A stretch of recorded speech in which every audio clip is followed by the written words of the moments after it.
the power of your grace, heavenly places, undefeated by the power of your grace. I'm seated in the heavenly place, undefeated with the one who has conquered it.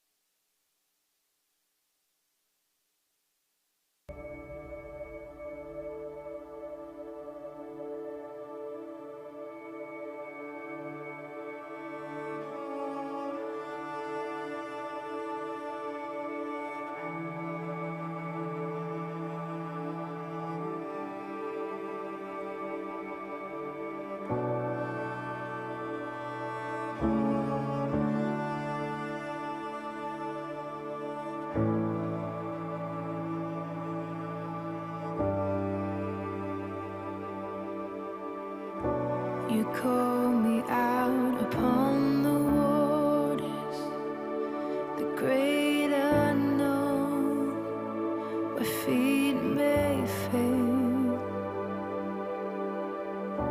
And there I find you in the mystery, in oceans deep, my faith will stand.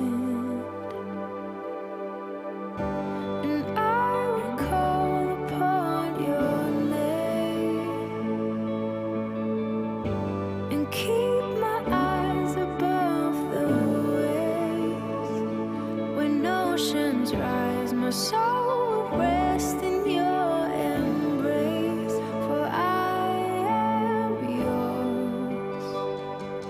You are mine.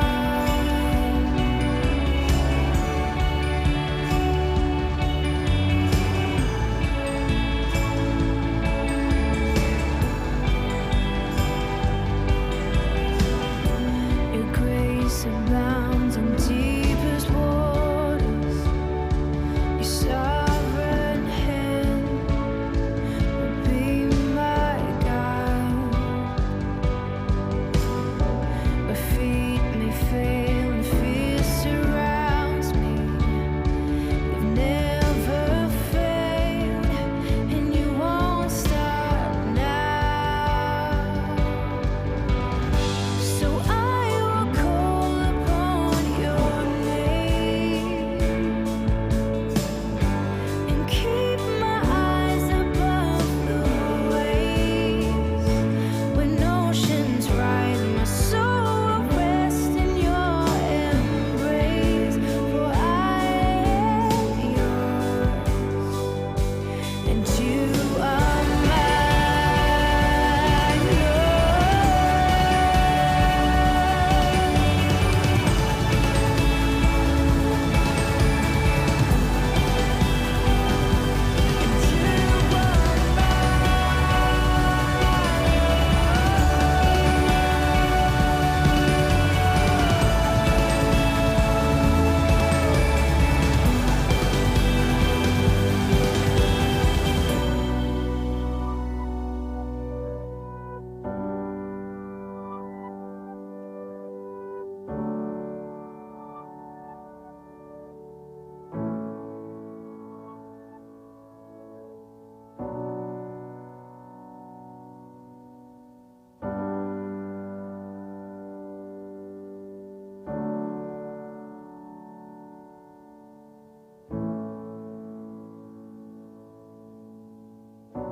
Spirit, lead me where my trust is without borders.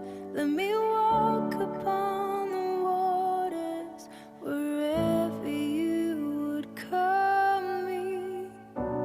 Take me deeper than my feet could ever wander, and my faith will be made stronger in the presence of my Savior. Spirit, lead me where my trust is without borders. Let me walk upon the water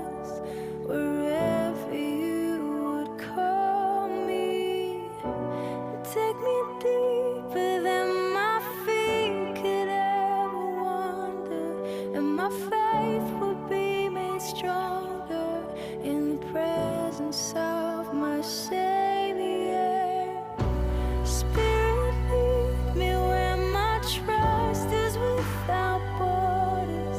Let me walk upon the waters wherever you would call me. And take me deeper than my feet could ever wander, and my faith will be made stronger in the presence of my Savior. Spirit, lead me where my trust is without borders. Let me walk upon the waters wherever you would call me. And take me deeper than my feet could ever wander, and my faith will be made stronger in the presence of my Savior. Spirit, lead me where my trust is without borders. Let me walk upon the waters wherever you would call me. And take me deeper than my feet could ever wander, and my faith will be made stronger in the presence of my Savior. Spirit, lead me where my trust is without borders. Let me walk upon the waters wherever you would call me. And take me deeper than my feet could ever wander, and my faith will be made stronger in the presence of my Savior.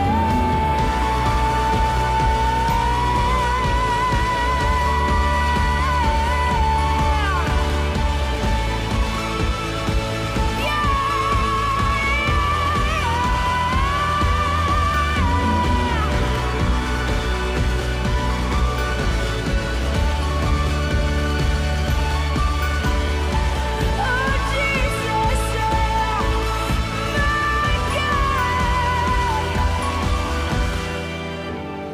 I will call upon your name.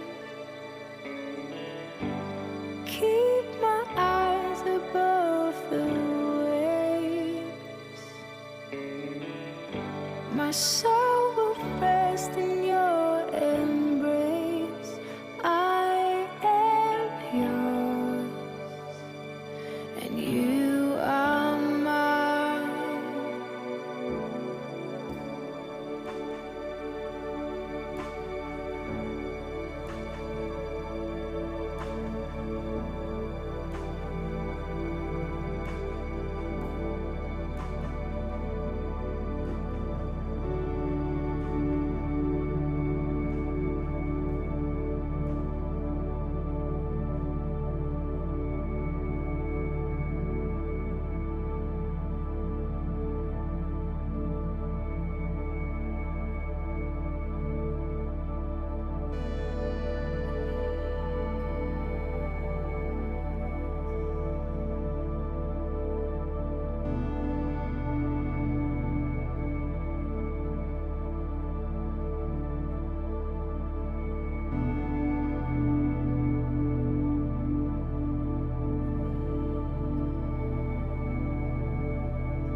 There's a grace when the heart is under fire, another way when the walls are closing in. And when I look at the space between where I used to be and this reckoning, I know I will never be alone. There was another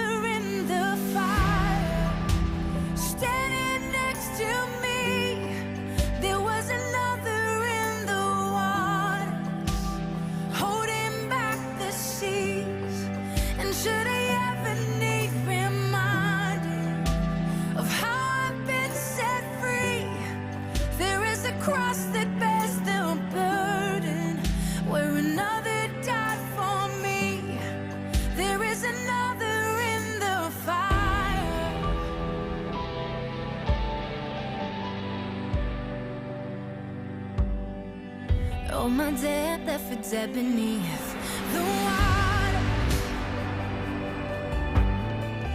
I'm no longer a slave to my sin anymore.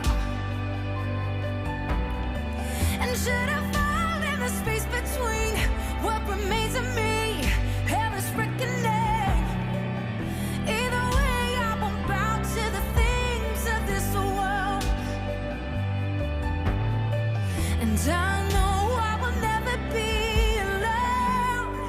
There is another in the fire, standing next to me. There is another in the waters, holding back the seas. And should I ever need reminding what power set me free, there is a grave that holds nobody. Now that power lives in me, there is another in the fire. There is another in the fire. I can see the light in the darkness as the darkness passes through him. I can hear the roar in the heavens as the space between wasting. I can feel the ground shake beneath us as the bricks and walls cave in. Nothing stands between us, and nothing stands between us.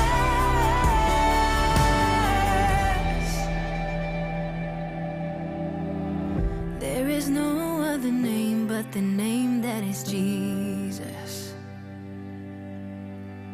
He who was and still is and will be through it all.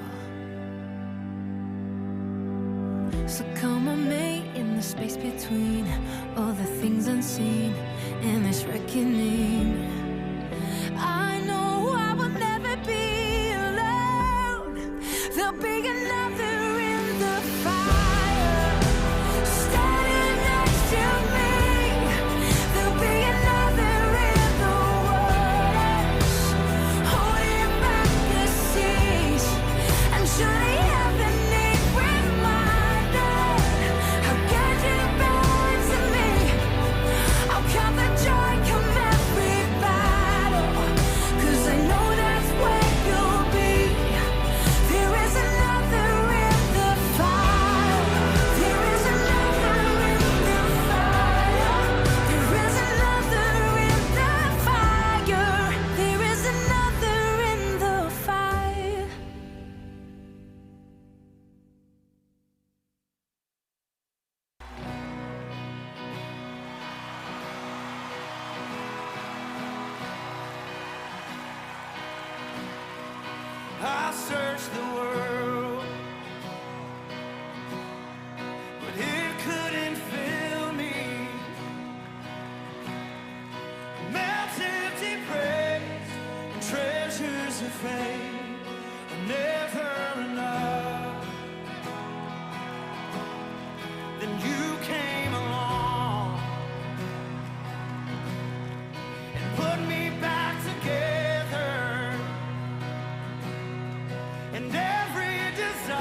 here, moving in our midst. I worship you. I worship you. You are here, working in this place. I worship you. I worship you. You are here, moving in our midst. I worship you. I worship you. You are here, working in this place. I worship you. I worship you. You are waymaker, miracle worker, promise keeper, light in the darkness. My God, that is who you are. You are waymaker, miracle worker, promise keeper, light in the darkness. My God, that is who you are. You are here, touching every heart. I worship you. I worship you. You are here, healing every heart. Healing every heart. Oh, I worship you, Jesus. I worship. You're turning lives around. You are here, oh, turning lives around. I worship you. I worship. You're mending every heart. You are here and you're mending every heart. I worship you, yeah. I worship you, Lord. And you are waymaker, miracle worker, promise keeper, light in the darkness. My God, that is who you are. Yeah, you're the waymaker, waymaker, miracle worker, promise keeper, light in the darkness. My God, that is who you are. Yeah, sing it again. You are, yeah, waymaker, miracle worker, promise keeper, light in the darkness. Yeah, my God, that is who you are. Oh, it's who you are, Jesus. Yeah, and waymaker, miracle worker, promise keeper, light in the darkness. My God, that is, sing, that is who you are. Oh, that is who you are. And that is who you are. Oh, and that is who you are. That is who you are. My Jesus, that is who you are. That is who you are. Oh, we lift you up. That is who you are. That is who you are. My Jesus,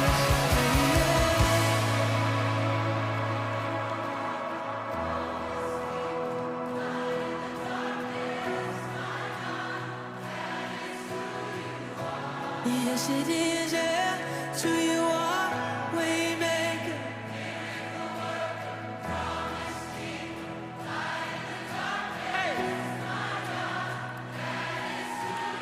Let's sing this together, even when I don't see it. Come on, even when I don't see it, you're working. Even when I don't feel it, you're working. You never stop working. You never stop working. Come on. Even when I don't see it, you're working.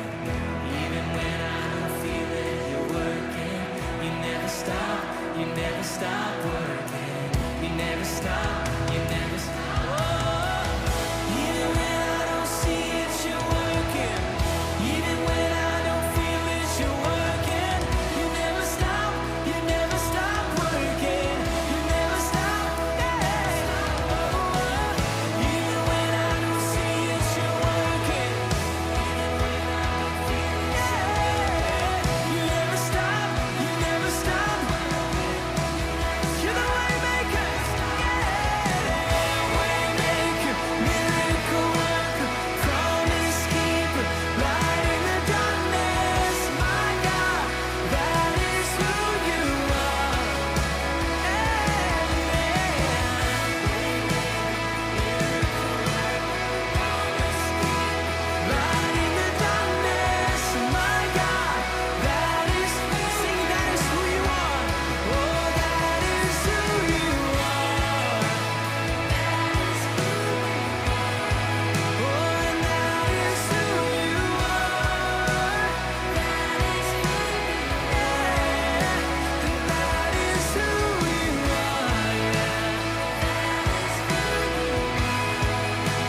is who you are. You are waymaker, light in the darkness.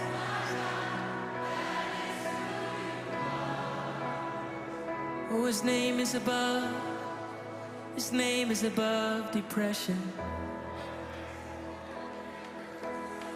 His name is above loneliness. Oh, his name is above disease.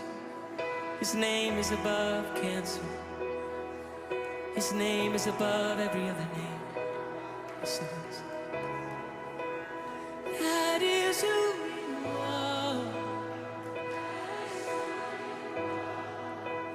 That is who you are. Jesus, and that is who you are. Oh, I know that is who you are.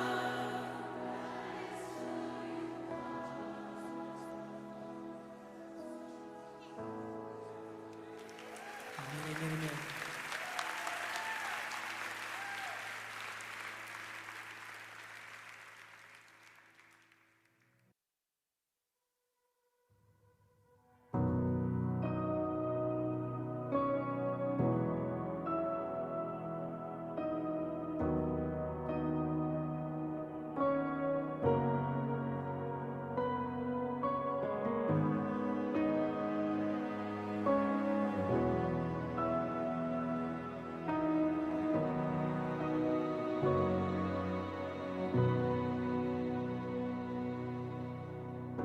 The Lord bless you and keep you. Make his face shine upon you and be gracious to you. The Lord turn his face toward you and give you peace.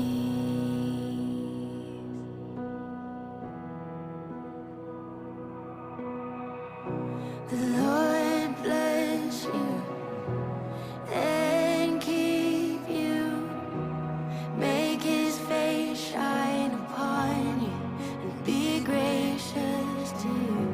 The Lord turn his face toward you and give you peace.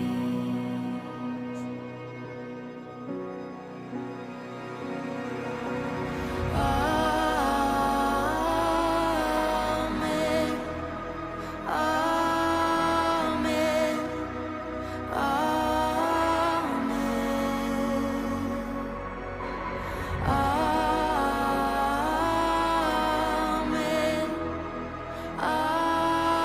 Amen. Amen.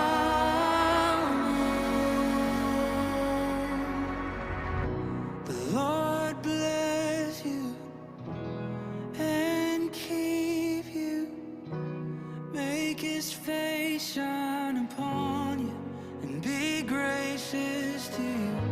The Lord turn his face toward you and give you peace. Amen. Amen. Amen. Good evening, ladies and gentlemen.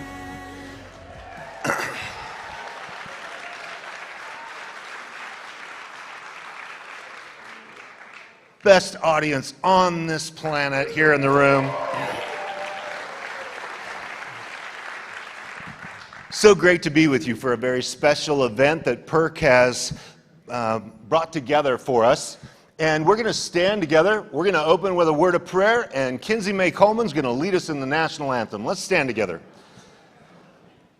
Heavenly Father, we thank you for the gift of freedom that you have given to us. And we pray that your Spirit would fall upon us as we talk about things pertaining to faith and freedom and our love for you and what's going on in our nation.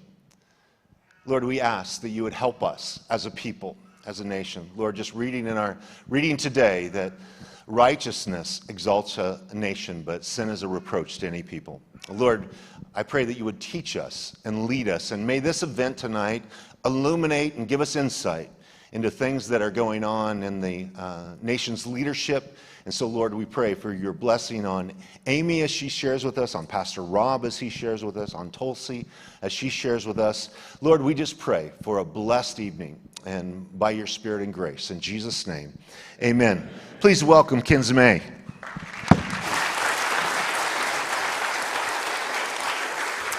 If you guys would, place right hand over our hearts. You can sing this with me.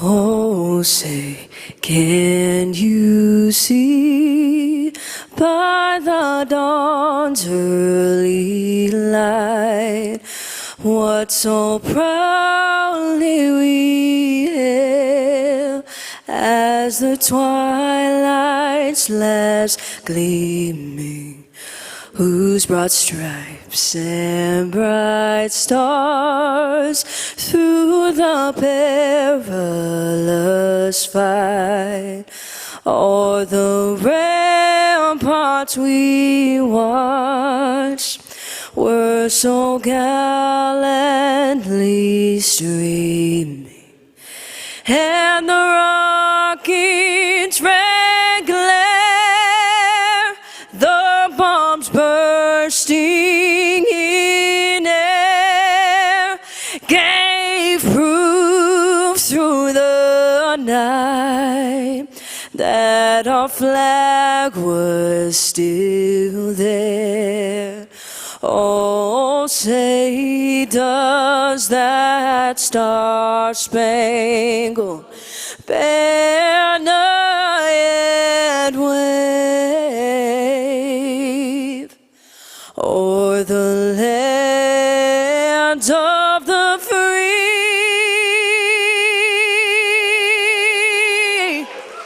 and the home of the brave?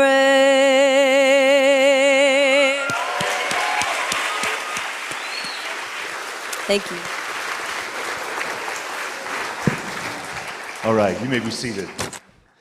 Hey, I'd like to take care of a little housekeeping before our beloved Pastor Rob comes up and shares with us what's on his heart for the evening. And Tulsi Gabbard's going to be arriving here pretty soon. She has books, a new book that is coming out, and it is available for you to pick up out here at a table.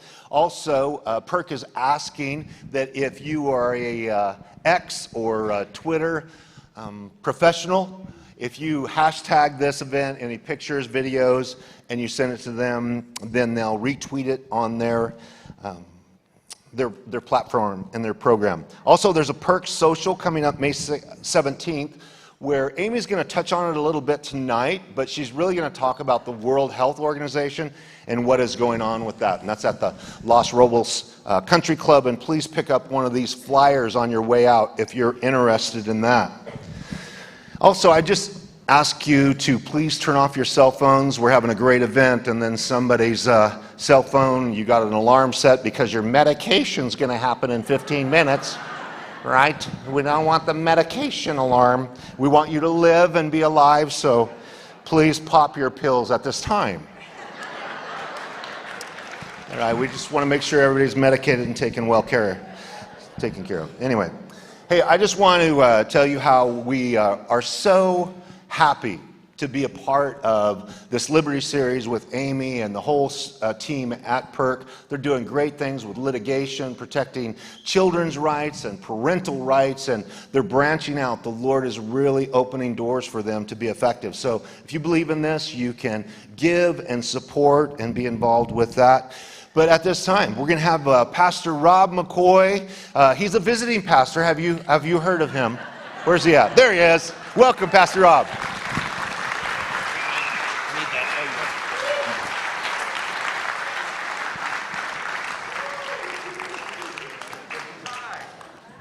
Thank you. Everyone keeps telling me I look so good, and I came from a funeral. So,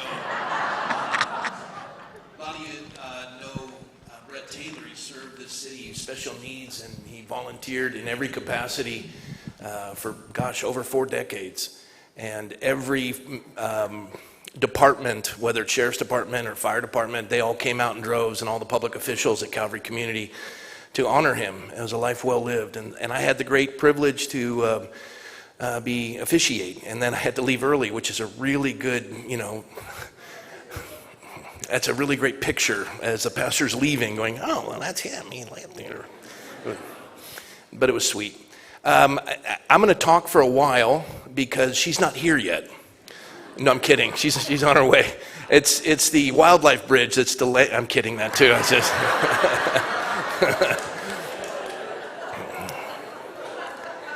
First of all, I want to thank Amy and all those involved with PERK because, this was just an idea a couple of years ago. And Amy and her husband came to the fellowship. They were struggling, having left a separate religion and just disillusioned and hurting. And they found a safe haven here amongst all of you and were deeply loved on. And then we went through the COVID issues and all of that. And, cream rises. And Amy's a doer. And she saw great need. And she wanted to contend for our children. And she put this together and worked so feverishly and so diligently. And she's afforded me the opportunity to be introduced to some of the most amazing people in the country. And I have to tell you, I always say this, I feel like I have the Forrest Gump anointing. I end up, what's wrong? Go 15 minutes long. Tulsi's running late. Okay. Did you all hear that on the mic? Yeah. Basically it was keep talking. Yeah. Did you hear the story about, no, I'm kidding. No, but as Amy had this heart's desire to put this together, and right now our children are just massively under attack. What they're facing is unprecedented in the history of this nation. And I don't think people are aware of how nefarious it is. And they're targeted. Their educational system is targeted, their health institutions are targeted, their houses of worship are targeted. And so when you get a speaker like Tulsi Gabbard, here's a woman who is a lieutenant colonel in the U.S. Army. She's a combat veteran, yeah.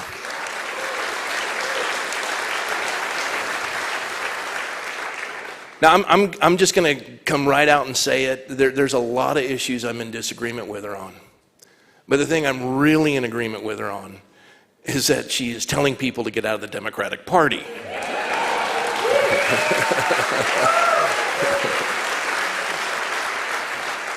And listen, I don't even have a problem if you go independent. It's kind of like when I'm talking to Dr. James Lindsay and he says that he's an atheist. And I said, no, Dr. Lindsay, you believe in absolute truth. That makes you an agnostic.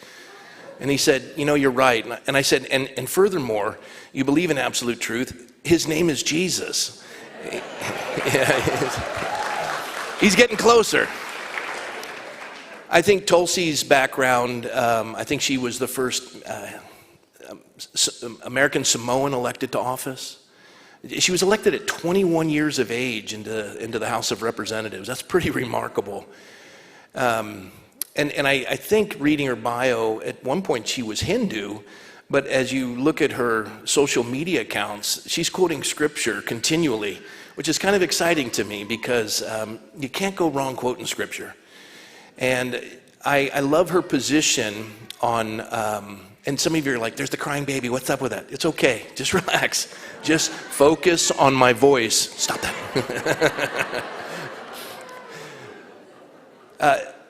I like her position, especially as a military reservist, that she understands the danger of the industrial war complex, endless wars that are killing our young men and women. We are spending every 100 days, we have another $1 trillion of debt. They're trying to break this country by just massive spending. And when you get somebody who steps outside of the echo chamber and says something is terribly wrong, and I've watched her interviews with Tucker before Tucker got jettisoned, and now he's even stronger. He's like Mothra. The more you attack him, the stronger he gets. And this is a woman on a quest for truth. Now, as I said, there are issues that I'm in full disagreement with her on, but I will never be disappointed with anyone who's pursuing truth. And for all of us, we're to be patient. That's a remarkable aspect of a constitutional republic, that you can disagree and you debate these topics in a reasonable manner with civility. You've often heard me say that people aren't the enemy, they're the opportunity. And here we are gathered in a house of worship, but in all intents and purposes, it's a building. It's a building that we allow organizations to use. Some people think, what is a church doing welcoming a political figure? Well, exactly what a church is supposed to do. She's not here yet, it's okay. Oh, here she is, Amy and her husband and her family. Come on, let's clap for them.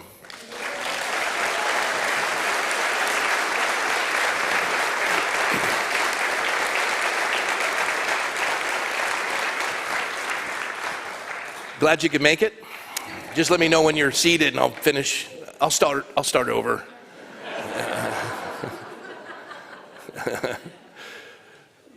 I was going to go into comedy, but ministry pays better.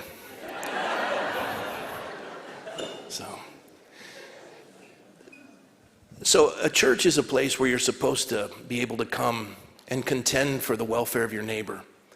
The Bible says to love your neighbor as yourself, right? And don't you want good things for your neighbor? If you're a Christian, you better, because that's the great commandment that Jesus quoted. He said to love the Lord your God with all your heart, soul, strength, and mind. Love your neighbor as yourself. And on those two commandments hang all the law of the prophets. That's what we're called to do. And so if you have people who are coming and asking for your endorsement, or they have an influencing voice in the nation, in the political arena, and know how to navigate these waters, and their voice is influencing another generation, maybe even younger than my own, you want to be able to have them come and listen to them and be able to interact. And then you get to share with people what you've learned, and that makes a community stronger. There'll be people that will come when we do PERK events that you may or may not agree with. That's great. And I get a kick out of this in the church in America today. People think that COVID was divisive. COVID wasn't dividing. COVID was a highlighter that showed where the divisions already existed. People say President Trump was divisive. He wasn't divisive. He was a highlighter showing where the division already existed. We were allowed to say, you know what, you're right. They've been hiding behind a cloak, and that's not who they are, and now I can be who I am, and all of a sudden people are looking at issues honestly and contending for it because there's so much at stake right now. I just secured today for June 30th, it's a Sunday. Now, she is from a strong Baptist background. Her name is Megan Basham, and she is an investigative writer for the Daily Wire. She used to do movie reviews for World Magazine, but she has done one of the most remarkable deep dives investigatively on the church in America. Currently, right now, there is a Marxist infiltration of the church. And when I say that, you can put different terms to it. That's just the one I'm using. And they're funded by George Soros. So when Megan comes on June 30th, she'll briefly speak at all three of the morning services, and then Sunday night we're going to do an event exactly like this. She'll speak, she'll show you in-depth, documented insights into the infiltration of what's happening in the church in America. I want you to invite every pastor in the community to come, anyone you can think of that is influential in Christendom to come.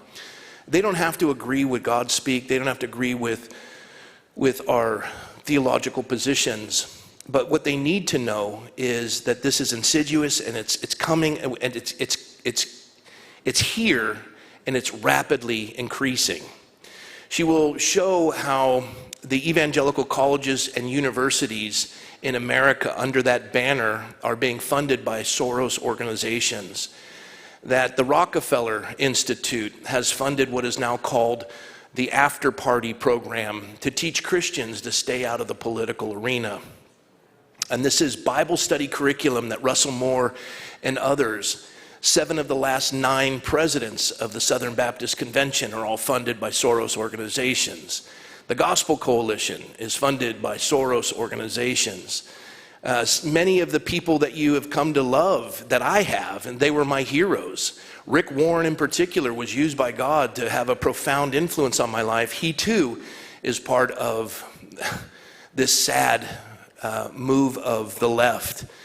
And the World Health Organization, the World Economic Forum, all of these folks are working tirelessly to remove the moral fiber of America.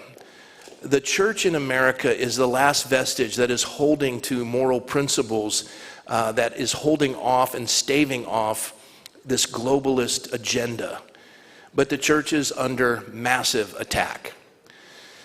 If the shepherds don't wake up, and this is what we're diligently working towards, along with Dr. James Lindsay and Charlie Kirk and so many others, to awaken the church in America to what's occurring. The church in America somehow thinks, as I've said oftentimes, that peace is the absence of conflict. But that's not the case. Peace is the presence of Christ in the midst of the conflict. We're contending for ideas and ideology that will affect generations to come. And what happens when the church has no mooring? And what happens when the church is no longer driving culture? Culture then drives the church. And the church accommodates the culture by changing the meaning of words. The etymology of words is changing. And this is things that you can read in Marxist teachings, that you hear the word equity and you think that's wonderful. And diversity, that's wonderful. And inclusion, that's wonderful. But what we hear is not what they are attempting to accomplish. What they want is a Marxist agenda. And the World Economic Forum is no longer hiding itself. It's got its agenda items of what it seeks to do throughout the entirety of the world. And we're under a massive attack as well, in the sense that our borders, interestingly enough, our borders, President Trump lost Arizona by 10,000 votes. They now have 35,000 illegal aliens in Arizona, and they're going to vote. They're allowed to vote in a federal election, not in local state elections. And trust me, they have been, by other NGOs, non-government organizations, they have been told to vote Democrat. This is the attempt of the secular progressive left, and it's a takeover of the country. If this occurs, religious freedom as we know it will rapidly dissipate and disappear. And the country that you were raised in will no longer exist. This is one of the darkest hours and most challenging hours in the history of our country. People say, I get tired of coming to God Speak because I hear all this stuff and I get depressed. Good. Good. What I would hope is thank you. And the rest of you are like, no, I'm in agreement with what he said. I'm not climbing. What I would hope is instead of getting depressed, it would inspire you to make a difference. Would you not be willing to do for the next generation what the generation before you did for you?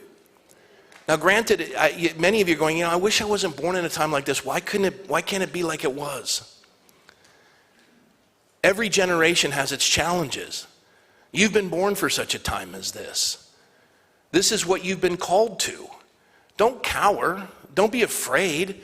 This is an exciting time. Do you think that the military personnel that were on the beaches of Normandy at 18 and 19 years of age wanted that? They were going to liberate a continent that wasn't their own. They never got to have families. They never got to raise children and marry and raise children and have a career where they retired and get to travel the country in a Winnebago.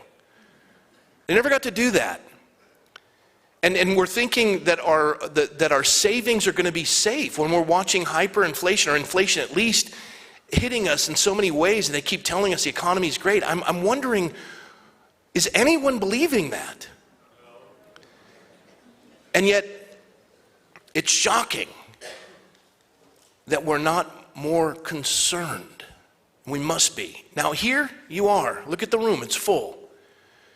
And you're here because you're watching a woman who has stepped into the halls of government, raised as a Democrat, standing for principles, having served this country as a combat veteran, and realizing something's not right, and taking on the powers that be, and they came after her and dumped on her with a big pickup truck full of manure. She didn't cower, she changed parties, and now she's traversing the country and doing her best to awaken others from her generation to say, we've got to do something quickly or we're going to lose the greatest nation this world has ever known in its entire history. And you're here tonight to hear from her. You'll be blessed, I'm certain. There will be things you'll disagree with. But as I said earlier, my greatest concern is that the church in America right now, and this is for many of you, the church in America is divided. We're divided on many issues. One in particular, you have professing Christians who love the Lord. They love the Lord. They are my brothers and sisters that stand with Hamas more than they stand with Israel. They believe in replacement theology. We're watching riots occur on all of our eastern campuses and others throughout the country. It's not pro-Hamas, it's anti-Israel and anti-Semitism. Now, with that being said, there's even another dimension to it. Israel is the only nation on the face of the earth, with I think the exception of one other, that doesn't extradite its pedophiles. They have the highest abortion rate of Western nations.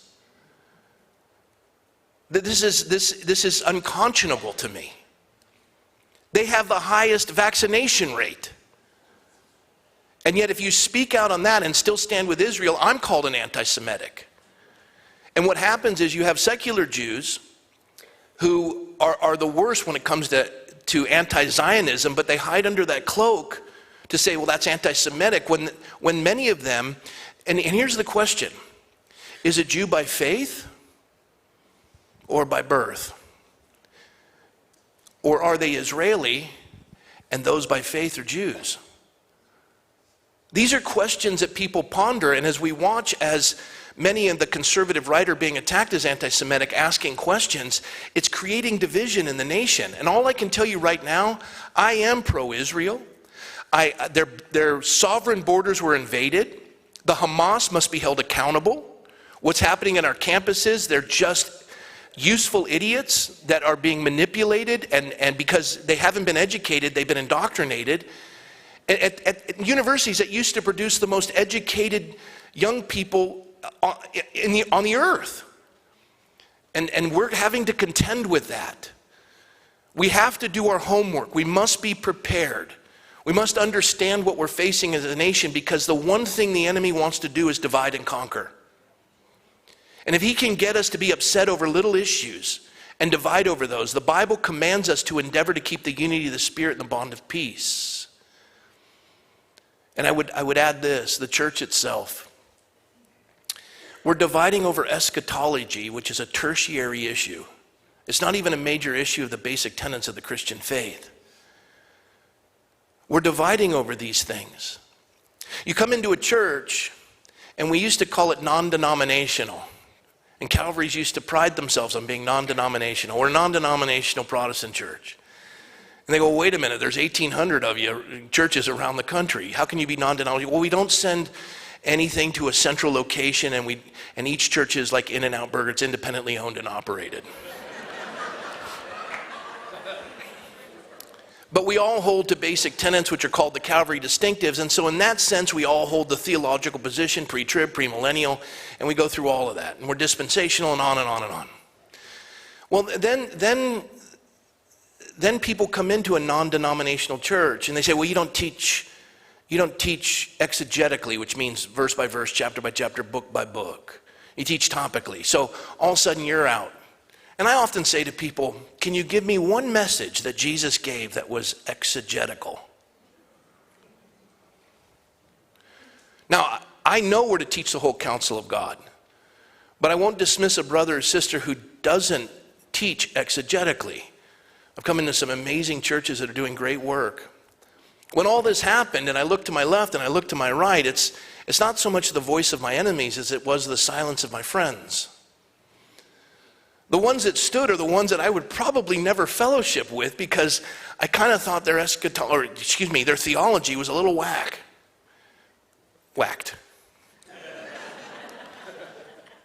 And yet, as I would spend time with them and contend for the things we held in common, because listen,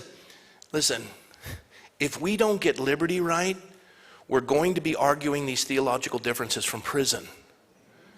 The church must be awakened, and we don't have the luxury of division right now. There's not enough of us. And if the enemy can cause us to divide over the silliest of issues, and they're not silly to you, and that's why I am pushing for, we're going past non-denominational. Denominations in this country are dwindling rapidly because when you concentrate power, the same thing happens as it does in the federal government. They wanted the power pushed to the states and to the local places. But it's now centralized into Washington, D.C. I think the first thing that President Trump should do is remove every one of the departments, Department of Transportation, and move them out of Washington, D.C. Make the property values in D.C. plummet.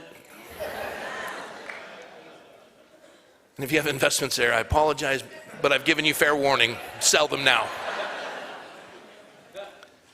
But when it centralizes, you have problems because that means a few can infiltrate and then change it from the top down. People who are well-meaning no longer have the power to make the decisions and are removed from the organization. We're watching this as one of the bishops in the Catholic Church who stood in opposition to the blessings of homosexual marriages against the Pope's wishes was removed. And yet you have a convicted pedophile who's still holding his position. And these are things to me that are unconscionable, but that's what happens when you centralize. And so and for my Catholic brothers and sisters, you're not thrilled with your Pope right now. If you were a believer in Jesus Christ, you're struggling over that. It's like our generals at the highest levels of our government, 2-star and above, they think the greatest existential threat to America is climate change. The next president that comes in, who is Donald Trump, he needs to remove all 2 stars and above. Just get rid of them.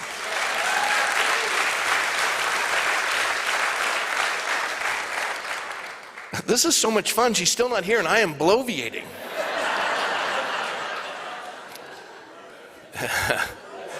All right, I'll keep going. Here we go. So what I'm proposing to the church in America is not my own idea, but one that was put together by a dear friend, Miles Lucas. Miles got together with another friend of his, Michael Foster, and the two of them saw the condition of the church in America and realized how it's under attack, and they're both erudite, and they're also autodidactic, self-trained, and brilliant men that read voraciously. Their grasp of church history is unequaled of the people I've met in my lifetime. And Miles came up with this wonderful insight. He says, we're going past non-denominational, we're now going to post-denominationalism. Now, post-denominationalism is this. It's where you come into a church and you have your tertiary theological positions, like you believe that it has to be expository teaching, or you have a different eschatological position, which means a study of the end times, or whatever it is. It's not a basic tenet of the Christian faith, but it's important to you. You believe in believers' baptisms as opposed to infant baptisms or dedications. And these are issues that are important to you because you were raised that way. And you must be baptized to be saved. Now that could be a major tenet in your faith, and that'd be a hard one to get around, but that's a tough one. And so you come into a church and you say, yeah, I disagree with it, but this is community. And we're going to have civil conversations about it, and I'm not going to try to change the church to fit my mold. I understand their positions, but I love the fact that I'm part of this community and that my ideas are not hindered, and I'm allowed to discuss them, but I have to remember that this is where we are, and this is what this church is about. And I will agree to disagree for the basic purpose that we need to move forward in contending and defending for liberty. And I think that's going to be a great awakening in this nation as that happens. What we found here at Godspeak is that as we have stood for liberty, it has been the greatest harvest of souls we've ever witnessed in the 23 years that I've been the pastor of this church.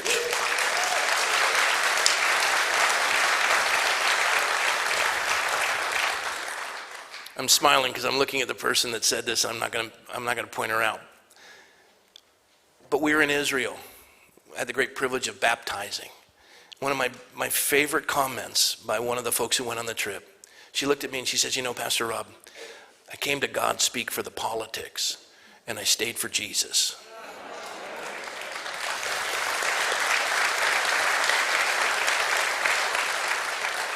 You know why that's so profound? Because you're contending for the welfare of your neighbor. You've heard me say this countless times. Politics is the highest form of community. It combines morality with sociability. We've got to figure out how to get along. We have to. We're selfish creatures. We have to have rules of engagement. As I've said many times before, if God didn't intend us to be in politics, he would have never invented marriage.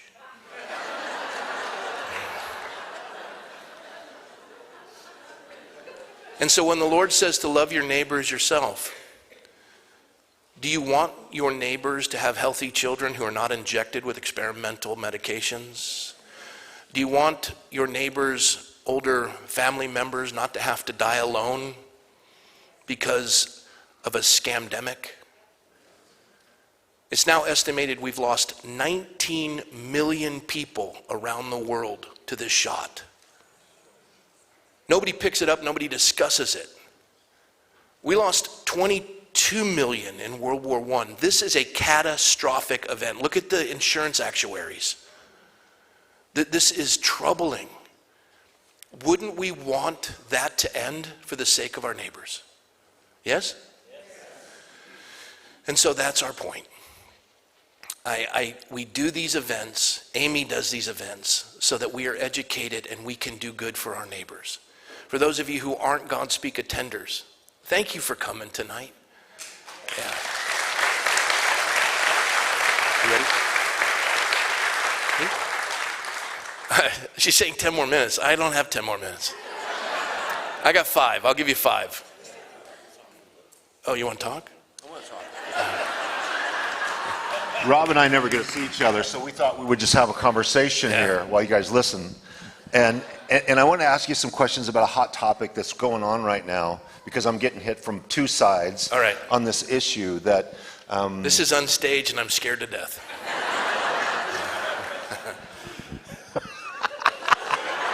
I wear boxers, not briefs. Is that what it was? Sorry. Oh, go ahead. I'll be Laurel if you'll be Hardy. Right. So, who's the heavy one? I forget. Okay. So, President Trump is relaxing his perspective on the pro-life position. Yeah. Carrie Lake is relaxing her position, and it's to win. And so now we have this movement, Christians should make a stand, not even go. Once again, it's... All right, I got you. Let me jump on it. Just go. Yeah. Go. He's like push play. Just push the button. Okay. So Seth Gruber was here, and he did a remarkable job.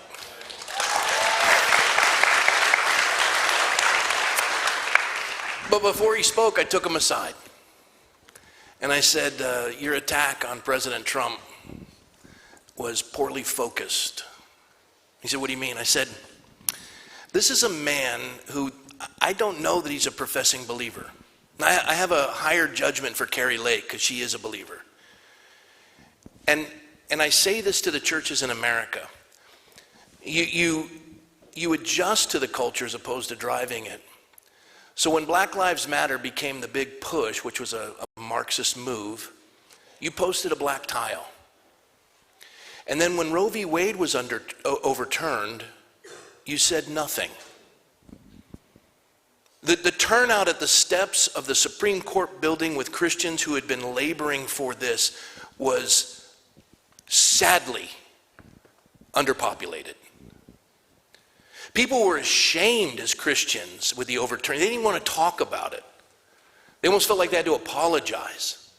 And if you really think Black Lives Matter, Pastor, 6% of America's population, which is black childbearing females, is responsible for 40% of the abortions in America. It's a holocaust on the black community. Margaret Sanger was a eugenicist who wanted to get rid of what she called the Negro problem. And the lion's share of Planned Parenthoods are in black communities. So if you believe Black Lives Matter, where were you? And what was the overturning of Roe v. Wade? It pushed it to the state level, where you have the greater representation and the ability to change your state. And so President Trump did what Reagan didn't do, did what Bush didn't do, did what every conservative president who said that they were pro-life didn't do. And he got Supreme Court justices to overturn Roe v. Wade, which was a travesty. It was judicial fiat. And they overturn it and put it to the states. Now what happens? State legislators step up to make abortion laws stronger in their state, and they get eviscerated because Christians are the worst voters in America. Estimated 65 million to 85 million evangelicals, of which only half are registered to vote, and of the half that register to vote, only half of those vote in a presidential election and 12% in a non-presidential election. And so we love our moral pietism, where we stand back and we say, see, he's a limousine liberal, he was a Planned Parenthood supporter, and now he's backed off on the life issue. You know why he did that? He's a pragmatist. He's watching that he realizes abortion's going to be irrelevant when we lose this country. You want to see lives eviscerated? Communism's really good. I think billions have died. And so he's looking and he's saying, Christians just aren't showing up. And I have to appeal to the largest population possible to win this thing, because they're going to manufacture votes. And we stand back and say, well, I just can't vote for a man who's been 3 times married, twice divorced, and now is pro-choice. Okay, who are you going to vote for? Well, I'm not going to vote. Then you're going to vote for the opposition. Oh, I'm going to vote for a third-party candidate. Then you're voting for the opposition. You say, well, I'm tired of voting for the lesser of two evils. Unless Jesus Christ is running for office, you'll always be voting for the lesser of two evils. Get over it. Politics is done incrementally. And all I can tell you is no one's done more for life in my lifetime than President Trump. Last part.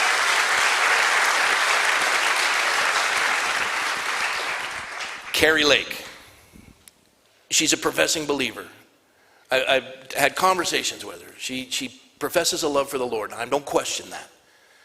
But I don't see how any Bible-believing Christian can believe that a child in the womb is fair game for mutilation. Maybe you do. And upon what do you stand when the Bible says you've been fearfully and wonderfully made, knitted together in your mother's womb, where it just looks at the DNA pattern, which looks like a knitting pattern? That Jesus and John the Baptist leapt in the womb, and they were called by name. They were babies. Why aren't they human beings? Why aren't they human beings? A man got 20 years in prison for destroying a turtle egg. You say, well, that wasn't a turtle. It wasn't fully developed. The logic doesn't hold with the position. It may be convenient for you. It may be that you can have easier dinner parties. It may seem as though you're compassionate. You say, well, what about rape and incest? Less than 1% of abortions are rape and incest. And I would even stand with you on that, because I know of a little girl, and I can't go into detail, and her mother. And I've come to realize that's not even a position. That's just watching how God heals and the things he does. And the people I've met who were children of rape that have accomplished great things. I think Ella Fitzgerald was a child of rape. I know that's awful. I wouldn't wish it on anyone. Wouldn't it be nice if a community would come around those moms? Wouldn't it be neat? You know, the folks that do the most adopting are Christians. And now the infiltration of our foster parent programs are under attack now. They're trying to do litmus tests to remove your faith in relation to that. Our children are under attack. But with Carrie Lake, I'll just say this. They're going to bankrupt her. They're doing to her what they're doing to Trump. What does he have, 91 indictments now? They are running her through lawfare. She's given everything she has. If she doesn't win office, they will obliterate her. If she wins, she'll be able to regain her losses and somehow come out even. And she's looking at the landscape, and many believe with the McCain Republicans in Arizona, with the passing of that legislation that, fully, nobody expected it, and they're wondering why they did it, and many believe it was an attack on Kari Lake. And she's scared, and she makes a decision I don't agree with, but until you walk a mile in her shoes. And again, I think when it comes to legislation, she'll rule in favor of children. But if you haven't run for office, you don't know how difficult it is, and they're all asked to make compromises. Some of you are in Hollywood. Folks, I won't kiss anyone but my wife, and then you get blacklisted. And they do it by increments. I don't want Kari to fall prey to that. But it's amazing how Christendom, we immediately eat our own instead of saying, I got to pray for her. She's under massive, intense pressure. That's not our first go-to. We just dump on her. Good? So, sorry, what I said to Seth was, why don't you target the Christians who haven't done anything in their state now that they have the power to move their state legislators? Where have they been when these legislators have stood in opposition to the destruction of children in the womb and Christians don't show up to defend them? Why don't you target it there? To the pastors who are silent. Why must we immediately go after the one who's done the most heavy lifting? And to Seth's credit, he got it. And I love Seth's passion for the unborn. It's unequaled in this country. And in the Overton window, that guy, and what he's doing, he's just pushing. He's pushing so far to the right that it makes the middle that much stronger. And I'm grateful for the work he does. And he faces death threats every day. So there's my answer. Was that 5 minutes? That's it. Thank you, Pastor Rob. All right, thanks. All right. Give Pastor Rob a hand. Thanks, everybody. You ready? You want to introduce her? You got it. I was going to introduce Amy, but I forgot. That's not my role, the MC. They picked him because he's so good looking.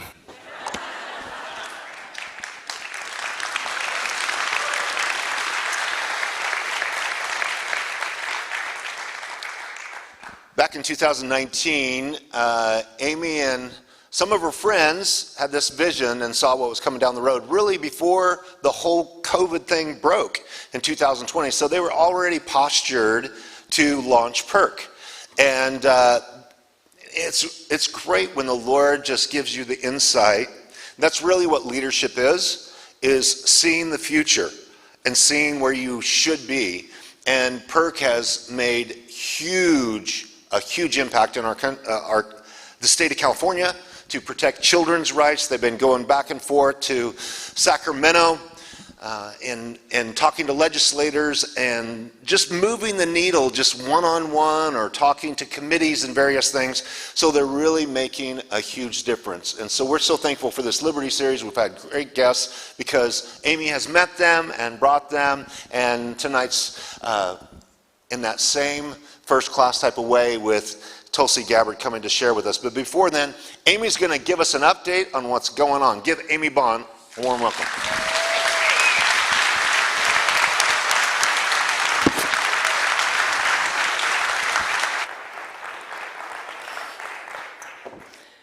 Thank you, Pastor Rick. It's good to see you. We already miss you. He moved to Idaho. Well, kind of. Back and forth. Okay. So also, I want to just give a huge thank you to Godspeak for allowing us to really partner with them to host these Liberty series and, the amazing work they're doing hand in hand with us. We couldn't have had this night without them. So please give them a round of applause and a big thank you for all of you. And I forgot my clicker down there. I'm just going to introduce you to my amazing husband, Mike. Did anybody not clap for my husband and my amazing husband, Mike? Up 24, thank you. Mike and I have actually been married 24 years this past March. So he always lets me believe I'm right on everything. That's why we're still married. Yes. No, he's an amazing, amazing husband, an amazing support to me. You guys see him everywhere I go. Mike is there by my side. And making sure that behind the scenes, I have the support I need in order to lead this battle in our state of California and to run PERK. So don't cry. You know I love you. Anyways, and I also want to just tell you, my kids are here. Whenever my children are here, I've got 3 kids. Kyle and Caitlin, stand up. Stand up. Kyle is 16, Caitlin is 13. They just get a round of applause just because they're here, right? Not because they're my kids, but Kyle, he's in high school, and he came to us and asked for him to be able to homeschool instead of go to the public school. And he chose that path because of the hostility it is for him as a teenager to be in that environment. So he came to us to leave. We should give him a round of applause for that, too. And Caitlin, she is phenomenal. If you've heard her sing, you've heard her sing the national anthem many times, and she's just this, amazing, full of life, beautiful, smart, funny, all of those things, and feisty. One of the things I love about our daughter Caitlin is she's like a mini activist. Like, she's ready to go and to fight the fight already at the age of 13. How amazing is that the next generation is learning what we're all doing here. And I want to tell you that it means so much to me personally for us to be here at Godspeak, to be here at this chapel, this location, because when everything shut down during COVID, everything else was closed. All of those other church doors, they closed on us when we needed it the most, and one of the darkest times we had seen up to that point. And during that time when we were searching, we were trying to find where are we gonna go, because we are like feeling the crushed oppression of this time, searching for that answer. Where can we go for refuge and inspiration and to be filled in this time of uncertainty? And it was Pastor Rob and this church and Pastor Rick who held strong against all the odds of lawsuits and losing potentially everything, to hold, to open their doors for all of us to be filled and to be fed and to learn what it really means for pastors to lead in this particular time, and not to capitulate to pressure or to political anything, but instead to be that light and that leadership in that time that we needed. And so I just want to say thank you. Where are you, Pastor Rob and Pastor Rick? Where'd you guys go? Did we already run you out? But thank you. Thank you to them. I also want to give a special thank you to the PERK team that's here. We have founders here. We have an incredible team of women that fight this fight for you on behalf of your children, your families, your rights, every single day. So if you could please, give them a round of applause and acknowledge this amazing PERK team and volunteers and board members. And we have special sponsors of this evening and tomorrow night's evening in the Oaklands. And I just want to honor you guys too. Melissa and Gary Oakland, if you haven't met them, they live in Montana and in California. When they get tired of California, they go to Montana. But they're amazing, and they have been so supportive of the work we do at PERK and making this evening possible, as well as tomorrow's special event as well. But here's the point. When we're faced with some of the most difficult times and a season of tyranny and this attempt to take away our rights and our constitutional rights and our parental rights and attack our freedoms, it requires everyone to do their part in order for all of us to win this fight and this battle. So as I'm acknowledging different people, it's a symbol of what it looks like and how we win this. Dr. Judy is sitting here in the front. Do you know who Dr. Judy is? Dr. Judy? Shannon Kroner? Lori Mills? I could list out people in this audience that have been persevering in this time for religious freedom. And Judy, as you all know, she was alone.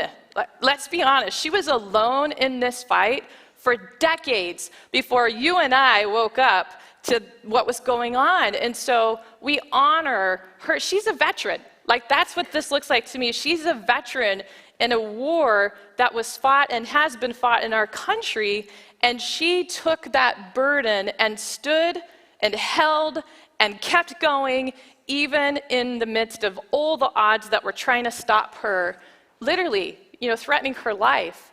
So it is such a privilege to be here. I just have to say, I'm just so full of gratitude. And I also have a lot of things on my mind to share with you about what's happening in California, what's happened with PERK now, where are we going, what are we concerned about right now? And there's some things that I really are weighing heavily on me that I want to share with you.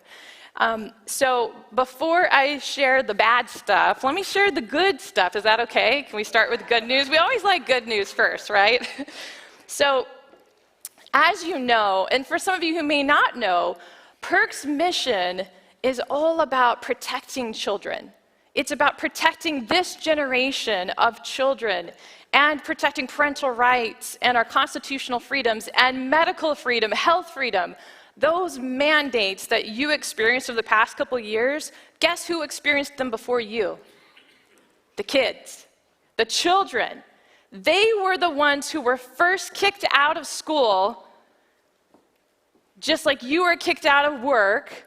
It happens first with our children. So us watching that and making sure this is part of our core mission is essential to winning this battle, and it has been from the start with PERK.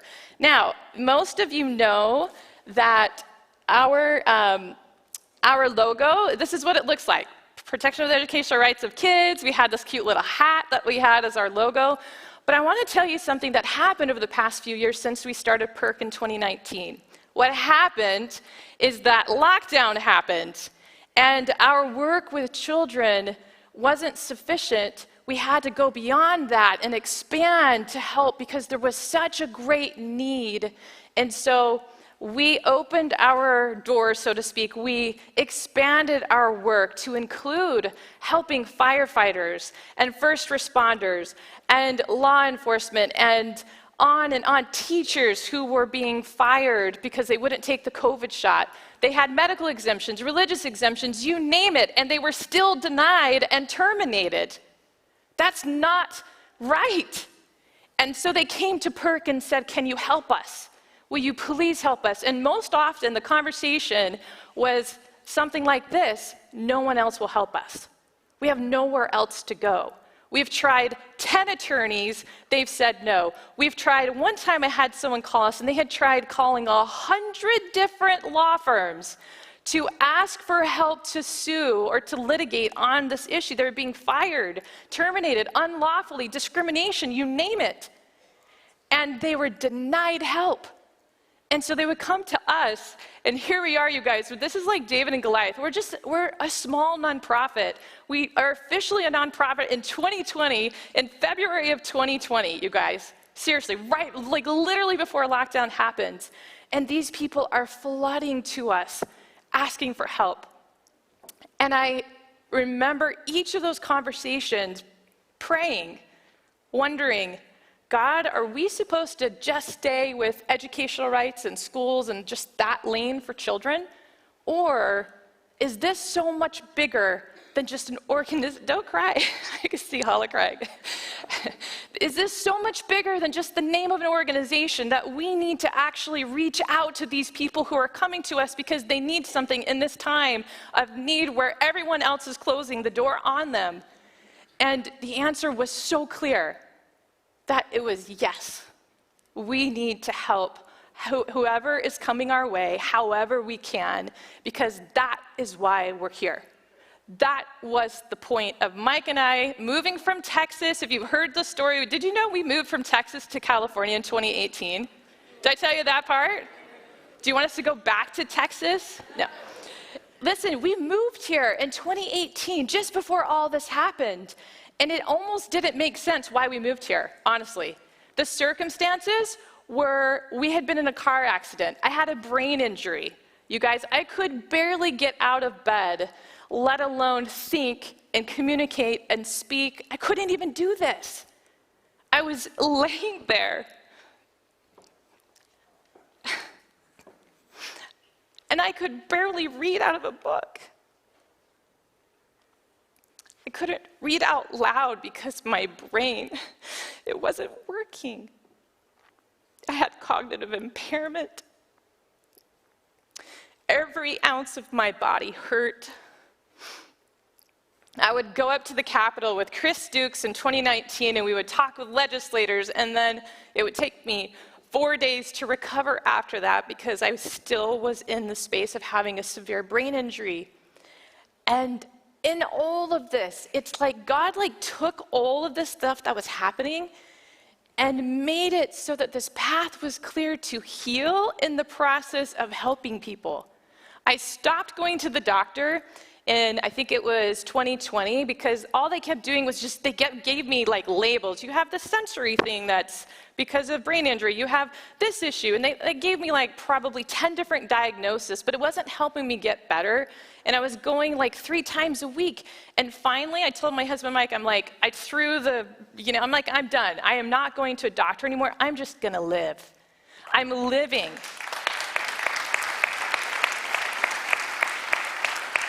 And what I realized is that God brought us here so that we could be here in this moment in California. And we have a purpose. PERK is here. We're here because we are meant to help in a seemingly impossible situation where, guess where everybody else is going? They're leaving California, right? They're leaving the state because it's so bad and has been so awful with the schools and the children and the parental rights and the vaccine mandates and the lockdown. They've left. And God put it in our hearts to come here and to stay. So when those people came to us from all different industries and they asked for help, the answer was yes, we'll help you. So we filed lawsuit after lawsuit after lawsuit, and I didn't even know how we were going to pay for it. And that is the true story. Do you know how much it costs to file lawsuits and litigation? It is really expensive. It's 3 houses, actually 1 house for California, but it's so expensive to file legal actions. And I remember the very first lawsuit we filed, I had just this gut feeling, it had to be inspiration, that we had no money to do it. I'm telling you, we had nothing, not even $1 really in the bank account to do it. And I just said, you know what? I think we're going to be able to raise exactly what we need for this. We're going to put it to the people. We're going to tell them what we're doing. We're going to tell them what we need. And I just feel like this is going to work. And so we did. We put it out there. We asked. We prayed. And it started the beginnings of PERK, building roots and fundraising and donors coming in. People would call us out of the blue and say, I really think that you need X amount of funds. And I was like, did you know that I just prayed for that literally 2 days ago? And you just sent in the exact amount that I was praying for. And guess where that was going? It was going to help everybody here, everybody in California, everything that we could do. And so the reason why I'm sharing more details about that is because in the process of having this great, amazing nonprofit organization, we've realized we've grown. And so we've decided that tonight was going to be the reveal of our new logo for PERK, because we want to represent all this work we do with every industry and our teachers and firefighters and military. We're doing projects with the military. We're going up to Washington, D.C. There's so many things to tell you about. And so are you ready to see our new logo? Get your cameras out, because it's going to be fun. Come on, get your cameras out. And if you don't have a camera because you're over the age of 70, no, I'm just kidding. Social media and Facebook are online. Okay. All right, you ready? Okay, drum roll. Can somebody drum roll for me? There we go. Oh, yes, this is working. This is our new logo.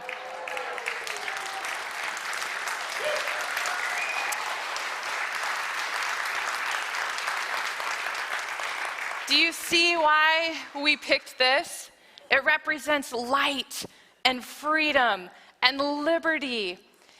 And that hand could be a woman's hand or a man's hand, Lady Liberty or not, but the whole thing, it represents and matches who we are now and where we're headed into the future as an organization in PERK. So I'm so excited. Isn't this amazing? This is so exciting. So this is going to be our new logo from here on. And I wanted to share with you also some of the things we're working on, because there's a lot of exciting things happening in California. And there's also a lot of work PERK is doing to make a difference in our state and across the country now.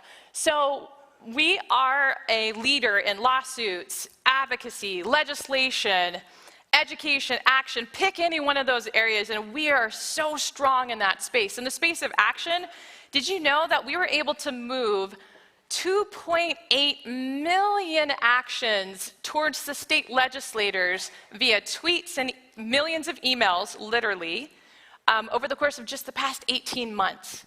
2.8 million. Yes.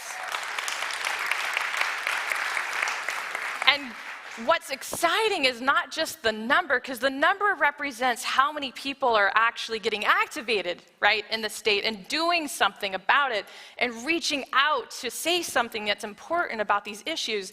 But it also represents that that's part of how we've been able to win on these battles in California, is because we're showing you, as the people, how to use your voice along with us to save our state. That's what we're doing.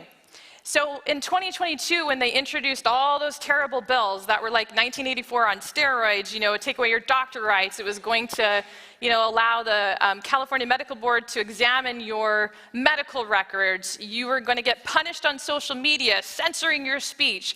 Law enforcement would have lost their funding. It was going to go to the health department if the law enforcement didn't enforce the medical mandates. Okay, these are on and on. Children were going to be able to consent to vaccination at the age of 12 without parental consent or even knowledge. That's what was happening in 2022. And so when I talk about the millions of actions and what we've done around that, that's how we were able to defeat it, is because we worked hand in hand with Dr. Judy and Sharon and Shannon Kroner and other organizations. We came together, we took action, we had good strategies, and we started to move these issues so that they actually wouldn't take hold in our state. Can you imagine what the state of California would look like just today, 2 years later, if those bills and laws had been passed? It is so much harder to undo something that's been passed like that than to stop it before it takes hold. That is so incredibly significant. In lawsuits, and that space, we filed lawsuits against LAUSD, San Diego City, LA County, Granada Hills Charter School, you name it, SAG, the union SAG. We have a current lawsuit against SAG right now that has like 100 plaintiffs in it. It is a mass action, it's this huge thing, but what we're doing is we were able to delay mandates, make them drop the mandates, force them to let those children come back to school instead of kicking them out. So many great things have happened because of this work that we're doing. But going forward into 2024, I am extremely concerned about the WHO. The World Health Organization, what's going on with that? And I'm gonna take a little bit of time, just a little bit, to share with you, because I think it is that important for all of us to be aware and activated. Just like we've sent millions of emails in California, we have got to work together, because this is a very serious thing. I am very concerned about the sovereignty of our country. We are working on that. Also, veterans, we have veterans projects. Did you know that there are tens of thousands of veterans in our country, tens of thousands, who have been involuntarily discharged, not honorably discharged, but involuntarily discharged because they didn't take the COVID shot. They might have had religious objections, medical objections, pick one. Pick either of those options. And instead of being properly honored as our military men and women who are serving this country, giving their lives to protect yours and my freedom, all of our freedom, they are losing their benefits. Do you know that? They have lost their benefits by being discharged as involuntary veterans. Are you kidding me? That is happening. Did you know? How many of you knew that was happening? Okay, good. You all knew that. No, not everybody knew that. But if you know that, I'm going to ask you a next question. What are you actually doing about it? Okay? If we understand that something's happening and it's unjust or it's illegal, unlawful, or unconstitutional, what are we actually doing to stop that thing, change it, make an impact? And that's what makes PERK different, is we look at that problem and we don't stop there on saying this is the problem.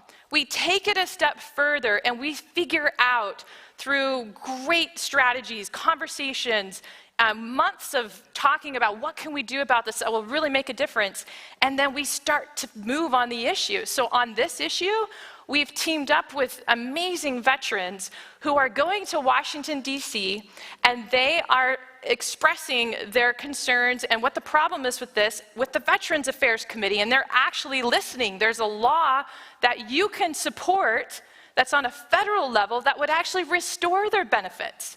Do you see? So my job,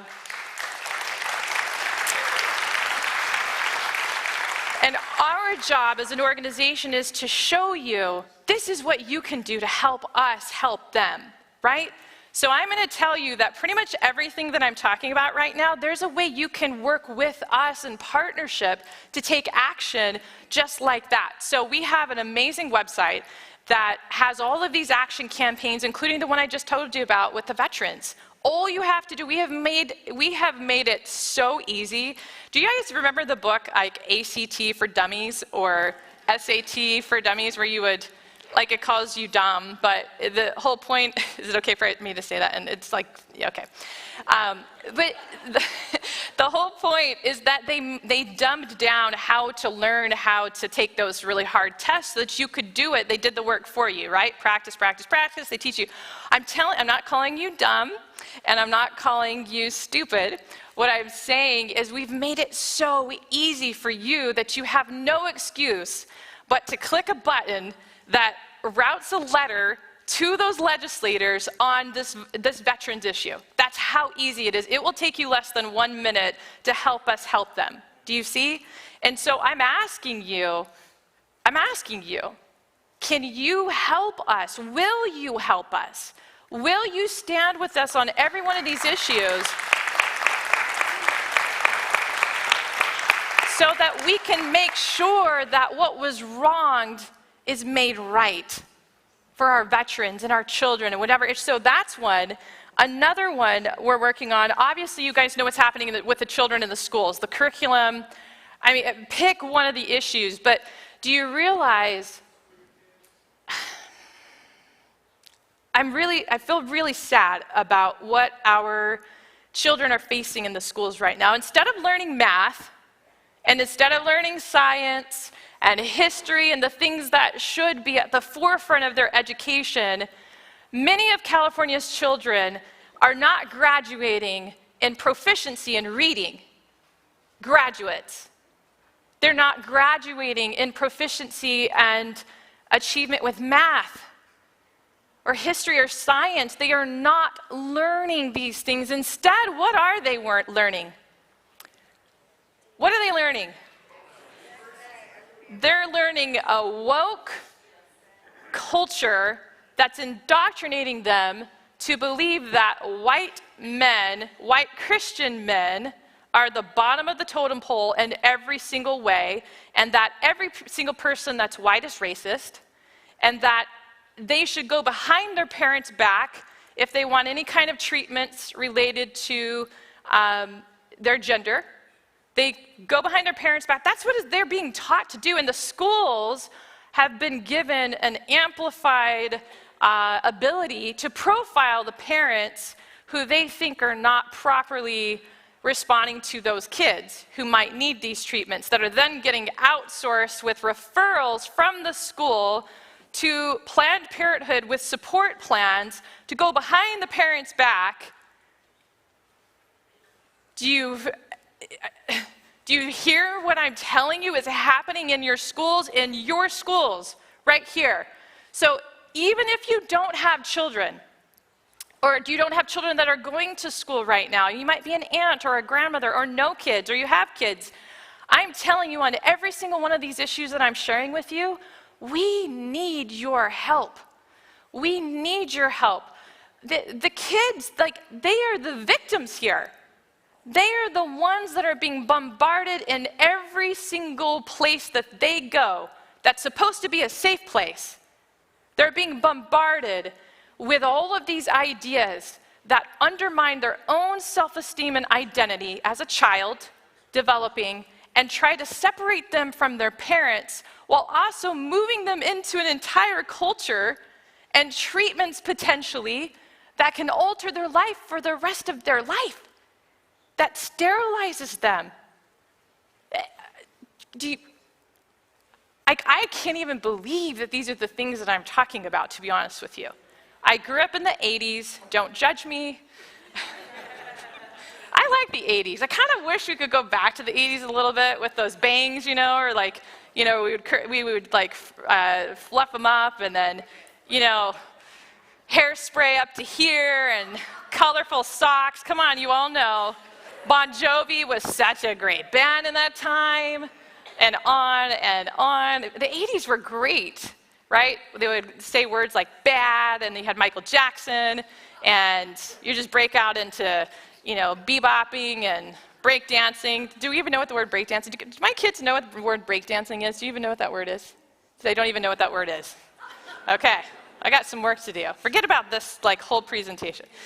But do you see that the generation and the experience that we all had growing up, or that you raised your kids in, is different for our kids now. It's different. And they need us.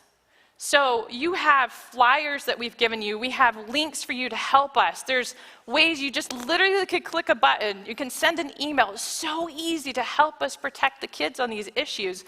In the state of California, on all of your chairs, you'll see this thing that's the current bills right now going on in California, these two bad bills. And we actually have some good bills this year, believe it or not. I guess pigs really do fly. So of the two bad bills, we have campaigns. All you have to do is click on our link, and then you can send an email. Done. 2 minutes. But one of the bills is called AB 2442. This bill expedites the licensure process for gender-affirming health care. Basically, if a doctor wants to go to school and specialize in gender-affirming treatments and care, they get put to the front of the line to get their license. That's essentially what this does. That's what it does.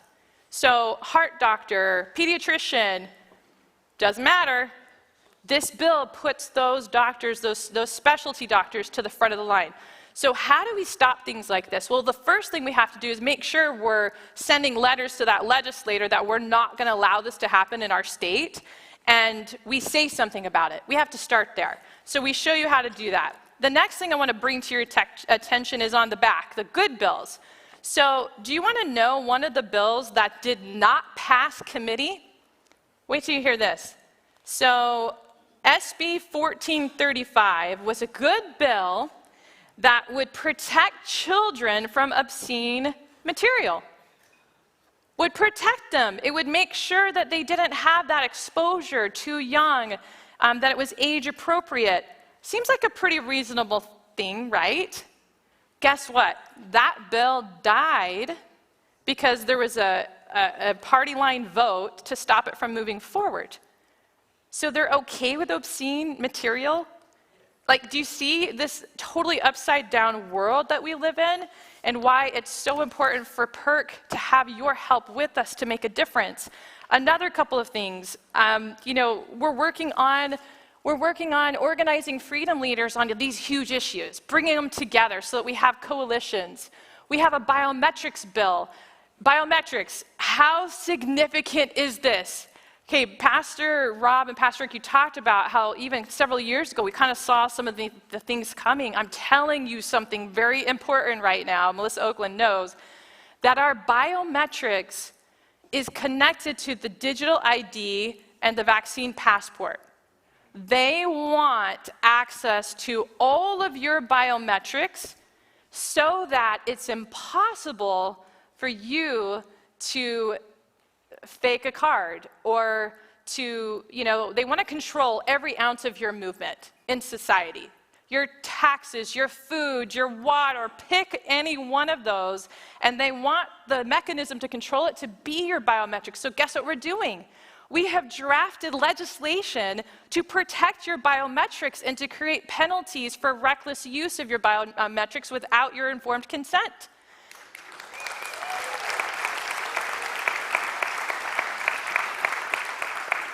And we're making it so that that can be brought to other states across the country, because we understand that the writing is on the wall on these kinds. This is how they do it. Do you see? So biometrics. We have an anti-discrimination bill that's a model piece of legislation that would stop them from doing mandates again on our people in all these industries. That's the kind of work that we're doing. Digital ID, censorship, freedom of speech. I had the opportunity just about a month ago to go to Washington, D.C., and I was able to speak in front of the United States Supreme Court on the steps of the United States Supreme Court for a freedom of speech rally. And I was shocked by something. I'm going to be honest with you. My husband and I were across the street. We were about to cross the street to go to where the rally was. It was about time for me to speak. And we had some of the just amazing speakers, Pierre Corey, Mickey Willis, Riza Islam, like so many great leaders that are fighting for your freedom. And we were on the sidewalk, and this lady was walking with whoever she was with, and she was listening to the rally going on, and she just started laughing. Laughing, but it wasn't laughter like, oh, that was a really funny joke that you just told, or it wasn't such a funny joke and I'm laughing anyways. It was the kind of laughter mocking. She was mockingly, ha ha ha, laughing at the leaders that were talking about your freedom of speech and how significant that is so that we stop tyranny from coming in, or totalitarianism. She was mocking that. And I just thought, how could you be listening to these people, including, I was about to speak, and be making fun of them, wanting to protect your freedom to make fun of them, right? Like, we're fighting for you to be able to laugh at us if that's the choice that you make. Not because we want you to laugh at us, but because if that is the decision you're making on where your freedom of expression, then we need to be protecting all of that, because if we lose that person's ability, we lose our ability to have freedom of speech as well, and tyranny is here, right? And so, but the fact that she was just laughing, and the doctors, Pierre Corey and Del Bigtree, these people were talking about how they've lost their entire platforms. They were deplatformed. Judy knows this very well. PERK, we were deplatformed for the work we're doing. We were up in Sacramento. We were we were literally live on a live stream, Instagram Live, talking with a legislator, elected official, and he had said, no, I'm not going to support such and such bill, and it was a good thing. We were like, yes, and he was a Democrat. I know that's a swear word, but he was a Democrat. And we needed the Democrats to be on our side. So he was vocally, publicly saying, I am not going to support that bill because it infringes on parental rights. And we were talking about it on Instagram Live with him right there. Guess what? That got censored. It got deleted. Our elected official who was speaking with us about his vote was being censored along with us being censored.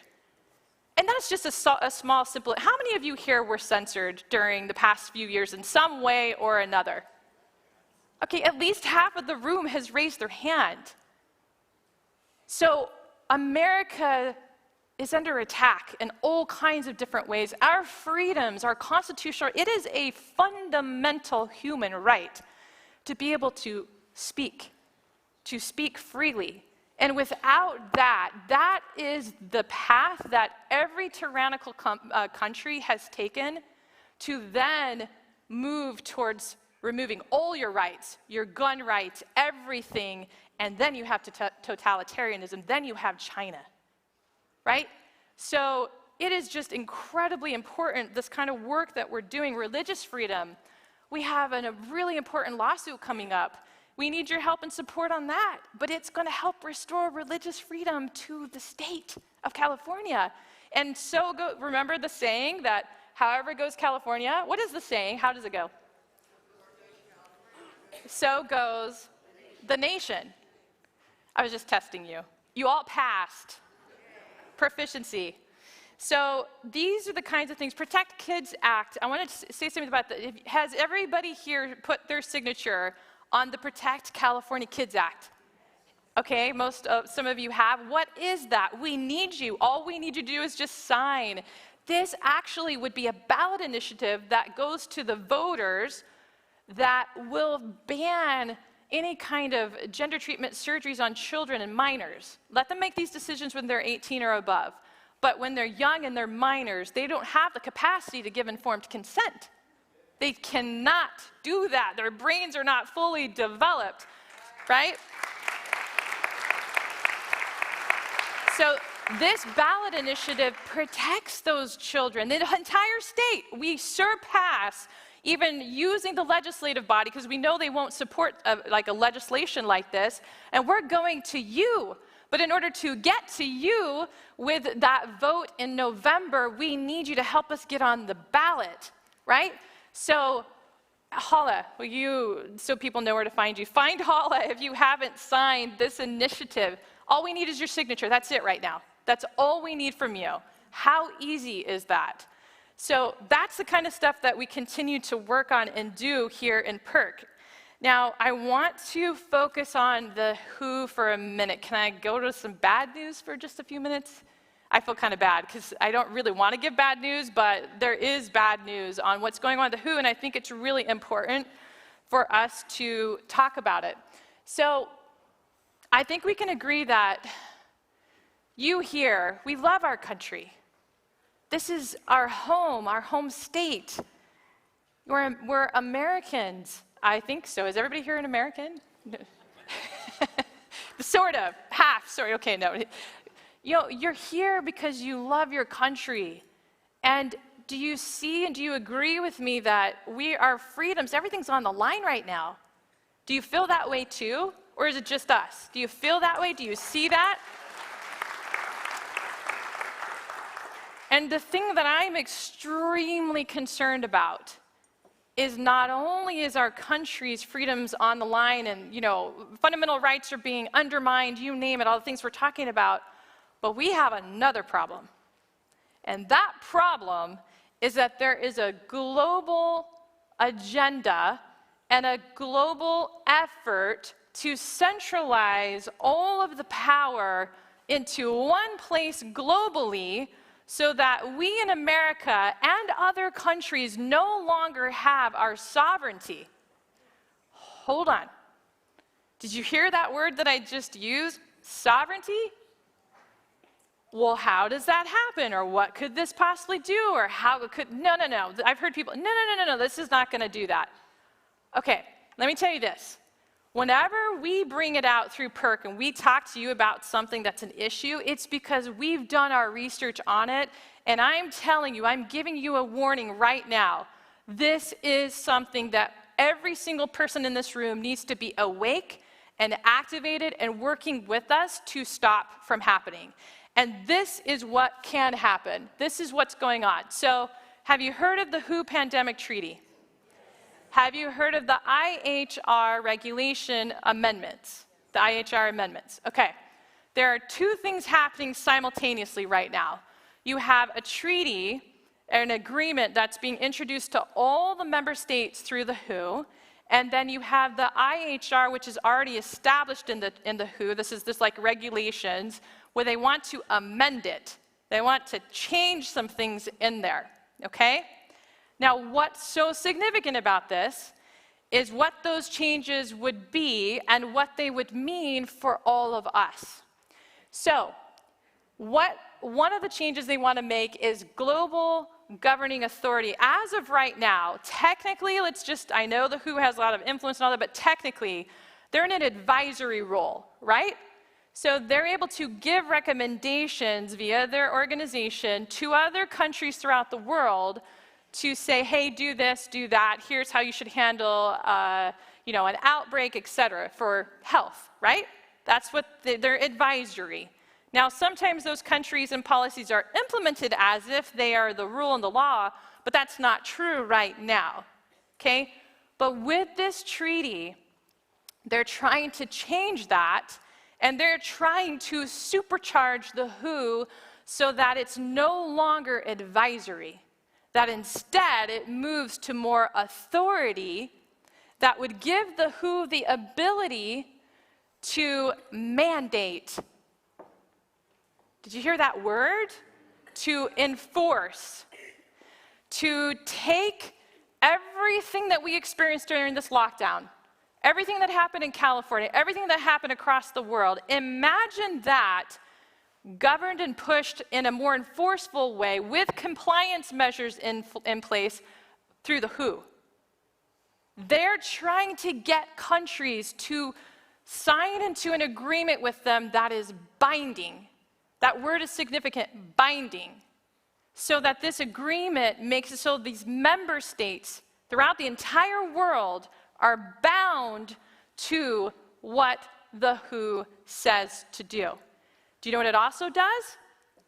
It also creates this unlimited power for the president of the WHO. If you've studied who that is and his background, he is so corrupt, right? And his connections with China is like, whoa, something to be paying attention to. But the global power also includes that they could unilaterally, that means totally across the entire world, issue emergency,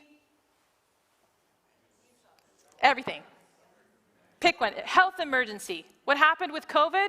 They can do that again, more binding. And they could not only declare emergency, but then the quarantining, the vaccine passports, the proof of that, the forced vaccination, pick one of those things.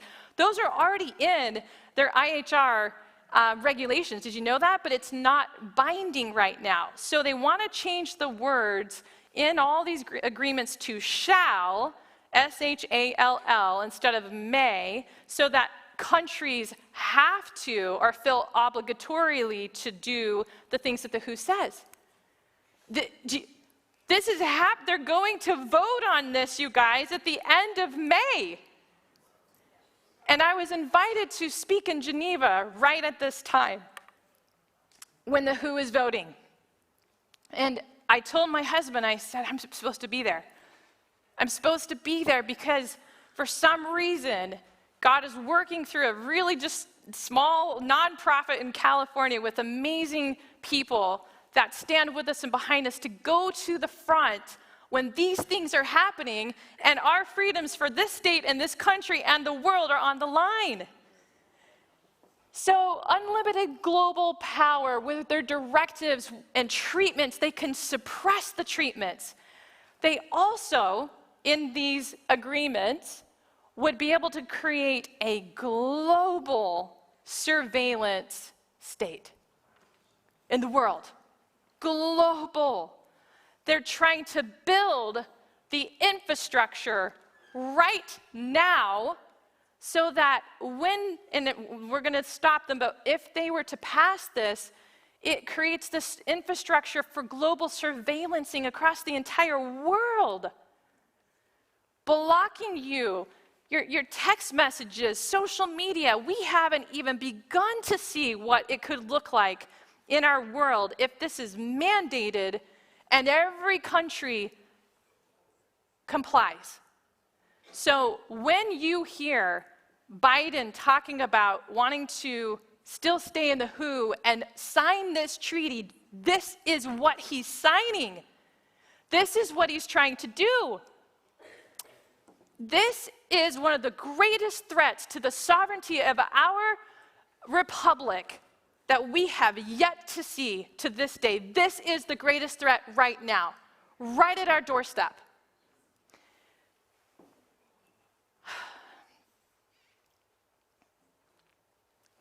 Do you see how serious this is?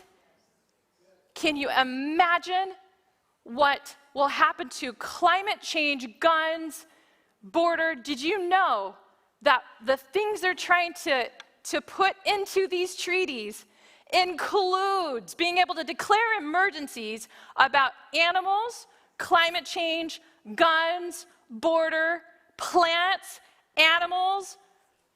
You guys, they have given us their playbook.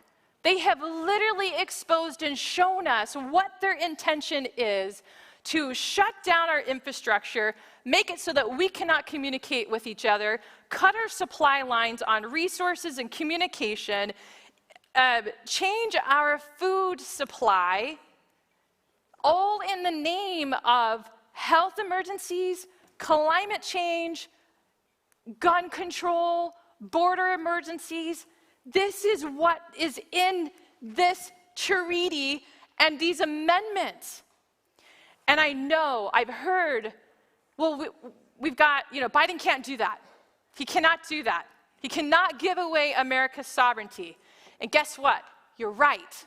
He cannot give away our sovereignty to another outside entity that would regulate the United States of America and all these things we're talking about. You're right. However, how many of the people in the state of California, including our own governor, followed what was right or wrong according to the Constitution? They trampled it during lockdown and during all those mandates. It didn't even matter if it was against the law or if it was supposed to be or if it could have been or could have not. It didn't matter. They did it anyways. And the thing that makes me the most concerned is so many people let them, right? Because we forgot that we, the people, are the ones that have the power. It's we, the people, that are the ones who are set up to defend our Constitution and our freedoms when they are on the line like this. So we cannot be the ones that comply or that are asleep about what's happening right now. This is in our time up to us to understand it and do something about it. So, have I scared you enough yet? Okay, all right, good. Fear, because fear, no, I'm just kidding. The fear propaganda. They would be able to censor the doctors, like Dr. Judy. I know you're already being censored, Judy, but they would be able to censor every doctor and treatment. And guess what else? This treaty would also allow them, oh my gosh, to globalize the whole EUA concept. Do you remember what that is? Emergency use authorization.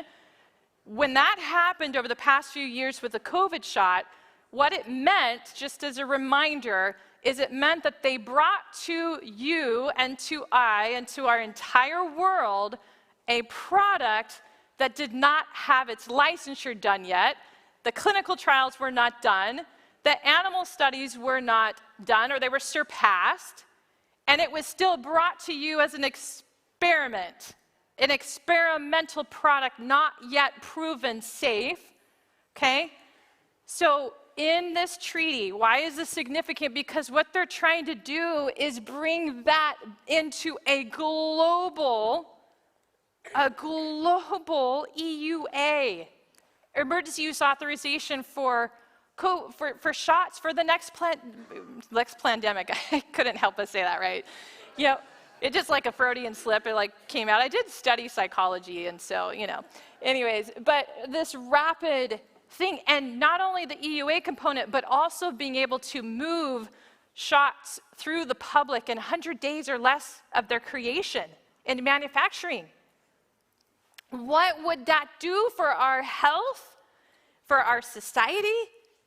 Untested products going into the population. And guess what else? This whole treaty also includes no liability. No liability. So what we already saw in our country where, do you know that? Do you know that liability has been removed from every single vaccine that's currently on the market, including COVID? Yes. None of them have any liability protections for any of you. So if you're harmed or your family member's harmed or someone gets hurt from that, then you are not able to sue or have any kind of justice for what happens to you. And the manufacturers are not held accountable. Did you know that? Yes. Imagine that immunity throughout the entire world with 100 days manufactured shots, vaccines, with EUAs. That is what we're looking at through this. Do you already know all this? Yes. Is that why you're nodding your heads? Because it's like, oh my gosh, yes, yes? And so one of the things that we're gonna do next month is we're gonna go into more detail about exactly what's going on with the WHO, what you can do about it. We're gonna bring, if we can get him booked, an international lawyer who knows all about this in Europe, that knows what's going on and can show us what to do about it, who can teach us. And it's going to be at the PERK social that we're having. We're going to have a social with chocolate and wine so that when you're scared about what's happening with the WHO, we have a backup for you to have a glass of wine along the way and conversation. That way we make it fun while you feel like your whole country is going to end.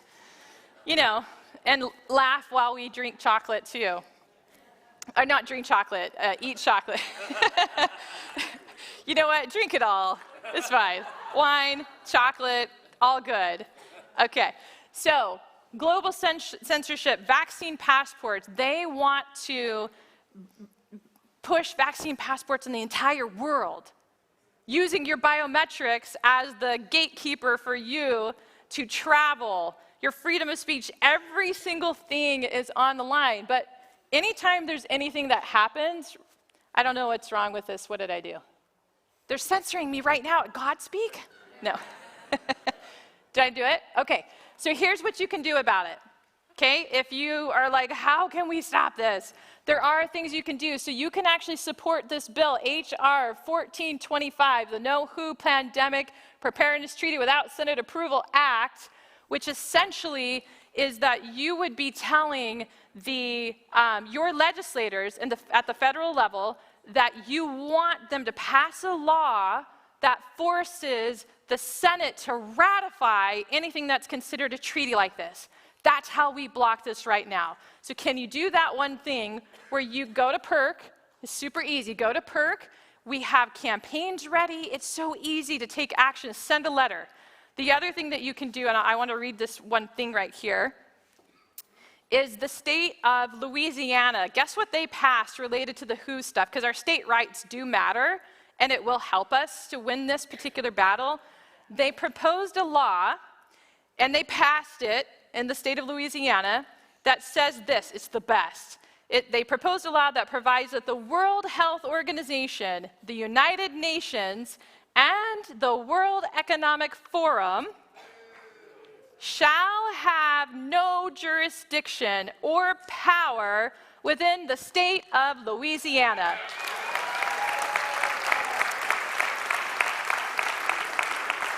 And furthermore, this proposed law further provides that no rule, no regulation, no fee, no tax policy or mandate of any kind of the World Health Organization, United Nations, and the World Economic Forum shall be enforced or implemented by the state of Louisiana or any agency, department, board, commission, political subdivision, government entity of the state, parish, municipality, or any other political entity effective goes into effect August 1st, 2024.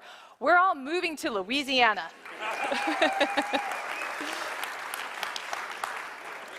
But I hope you see there are things that we can do. And I hope you also will pray for us, because I am going to Geneva at the end of this month to be a voice for freedom against what the WHO is doing for our country and the world. And we need you. And this is a true story.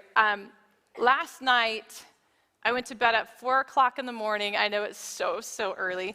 I went to bed at 4 o'clock in the morning because I was so weighed down and thinking about this and wanting to communicate to you what's going on with the WHO and how do I share this with you in a way that won't make everybody feel like all hope is gone and lost. And I literally opened my Bible, and this was the verse that I read. And it says in Chronicles 32, 7 through 8, "Be strong and courageous. Do not be afraid. Do not be afraid or discouraged because of the king of Assyria and the vast army with him, for there is a greater power with us than with him. With him is only the arm of flesh, but with us is the Lord our God to help us and to fight our battles." And the people gained confidence.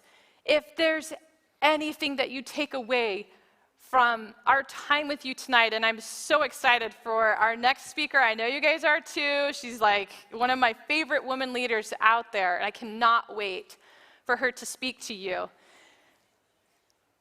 But if there's anything that I could say that I hope you take away, it's this. It's that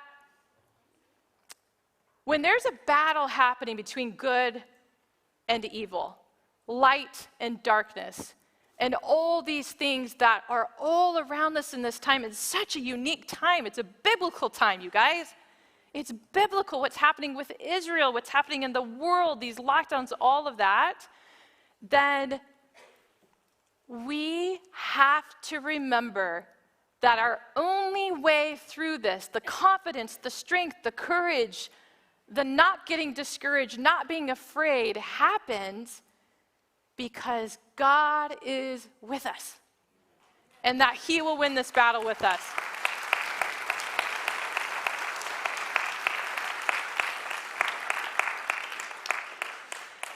So just so you know, I cannot wait for us to hear from Tulsi Gabbard in a few minutes. She is one of my favorite women leaders. And one of the reasons why I love her message and what she's done in our country is because she's not afraid to take on the establishment. She's not afraid to go against the powers that be. She's not afraid to call them out when they are doing everything that they can to take away our freedoms and undermine our rights. She is phenomenal. I cannot wait for us to hear from Tulsi Gabbard. So I want to do the honors now of telling you that thank you so much for being here. Thank you for supporting PERK. And just remember that we are free. And with that, I would like to introduce you to our keynote speaker tonight, who we are thrilled to have her here and honored, Mrs. Tulsi Gabbard. Here, I want to tell you about Tulsi. Tulsi Gabbard. Woo!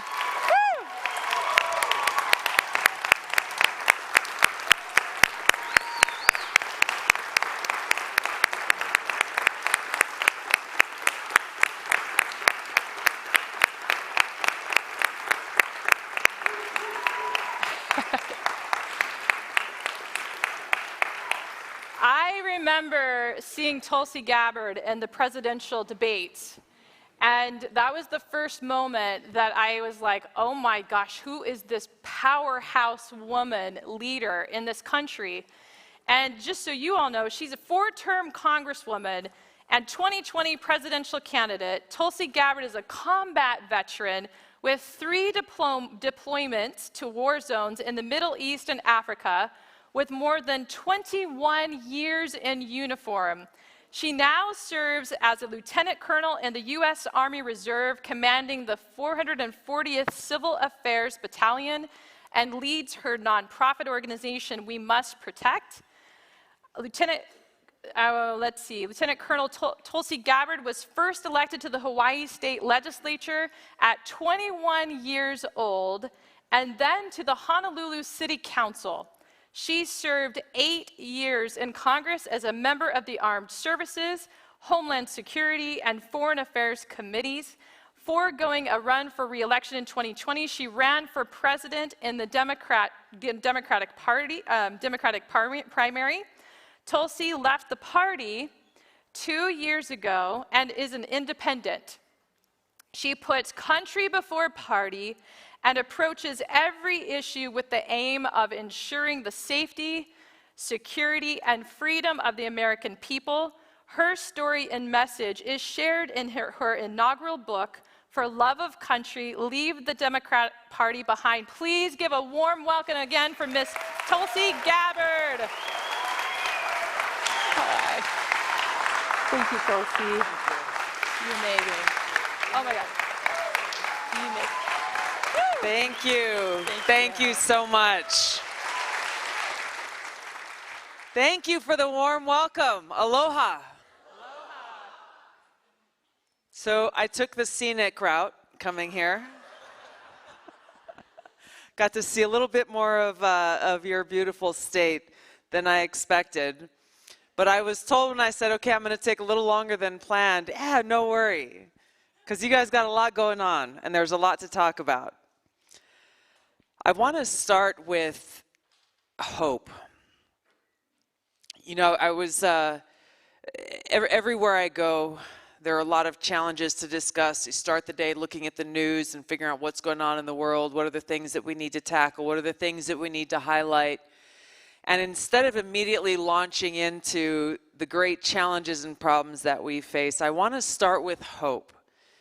Because so often when we speak about the challenges that exist, the question that I am most often asked is, what do we do?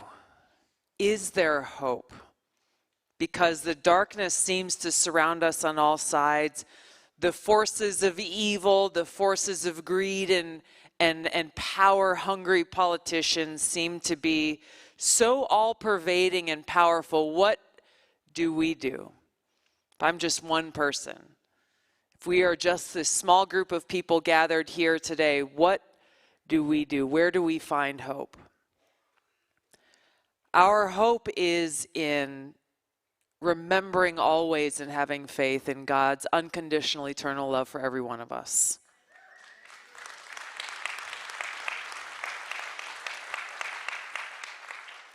So when I'm asked by people, and this is throughout my time in Congress, we say, gosh, Tulsi, how are you so optimistic?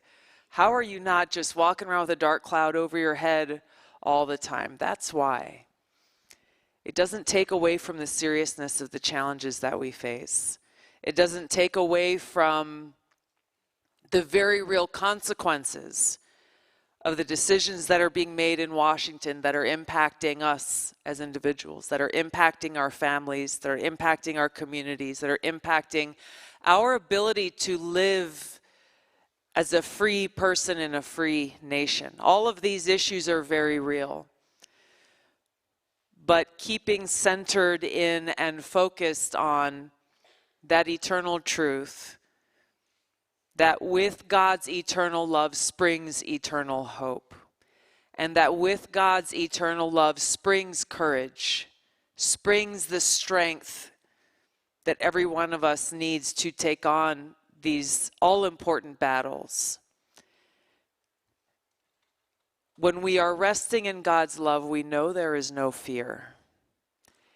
And when we look to why it is that the power elite in Washington, the Democrat elite in Washington, you look at what some of these people are doing to try to take our freedoms away, to try to exert their control over our society. Where is that coming from?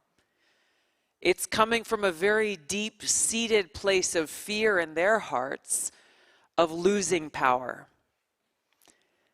People say, well, why are they doing this? Why are they, we go back to the COVID crackdowns. Why are they trying to keep us locked up in our houses? Why are they trying to force us to do this? Why are they trying to take parents' rights away from having the ability to decide what kind of education your kids get? Why are they cracking down on free speech? Why are they creating this Ministry of Truth, this government disinformation board? You can go down this laundry list of actions that are being taken, and every one of them goes back to, it's coming from a place of fear. And something that our founders recognized exists and would be challenging to a fragile democracy. That the greatest enemy to power and those who seek to abuse their power is liberty.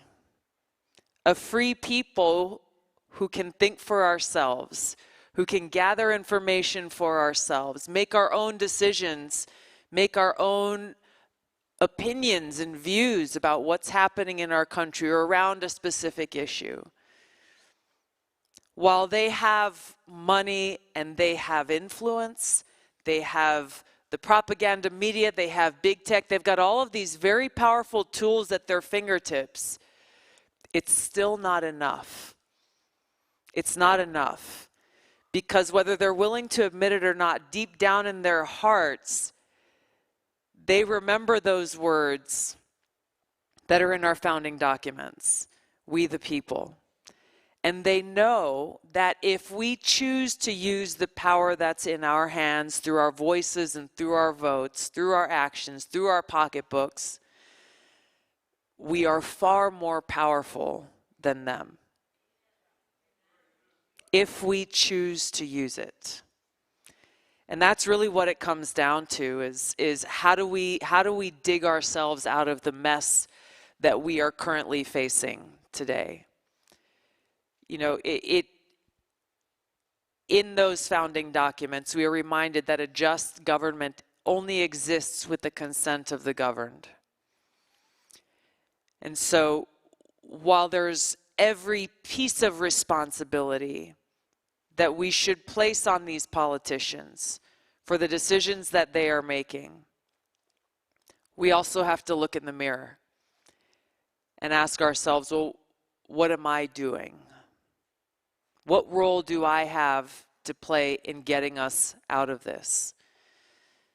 To have a government of, by, and for the people, we have to do our part to ensure that actually happens.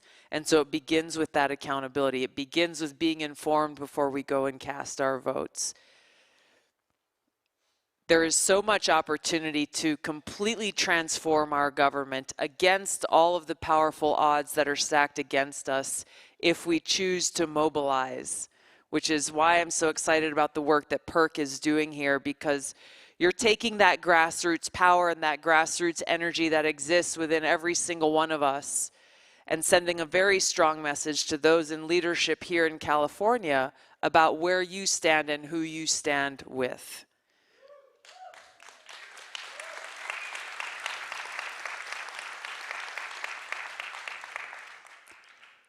I think the example, the most present and current example that we're seeing with the Biden-Harris administration's completely undermining and destroying Title IX is one of those opportunities.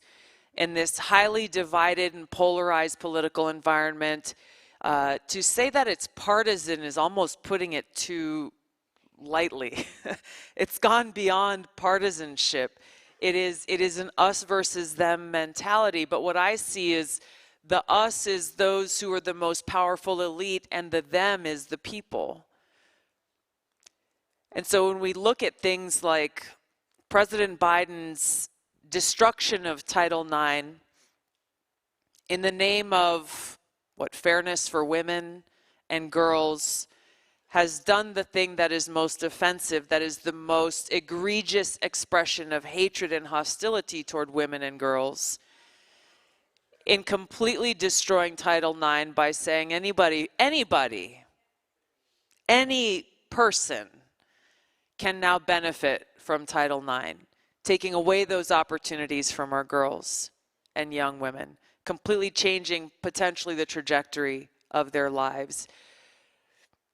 He knew he couldn't get it done by going through Congress, so he went through the back door, as they very often do, and went through this rules and administrative change. We, the people, had no say. Our representatives in Congress had no say. Who do we hold accountable for that? When we can't go to our representative in Congress and say, how come you voted this way, or how come you voted against that? They had no say or input into it. The executive branch, President Biden, took this administrative action, and not only did he take that action, it came with a pretty big stick, so that any school that does not comply with his directive and command and fiat would be punished by removal of federal funding. And this is the thing that gets me, is especially when you look at how my former party often claims to be the party of compassion and care for those who are suffering, for those who don't have much, for families who are living in poverty, for minorities, for people who face greater challenges in their lives. They proclaim to be the party of care and compassion and love.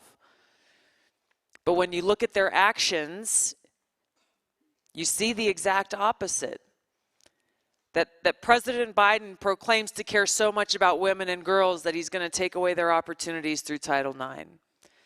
And that if any school that's funded by federal funds does not comply with that, then they will take away those federal funds, and especially and specifically named those public schools where kids are eligible, because they come from poor families, for free and reduced lunch. They're going to take away that federal funding for free and reduced lunch for those kids who are showing up at school hungry and can't afford to buy their breakfast or lunch.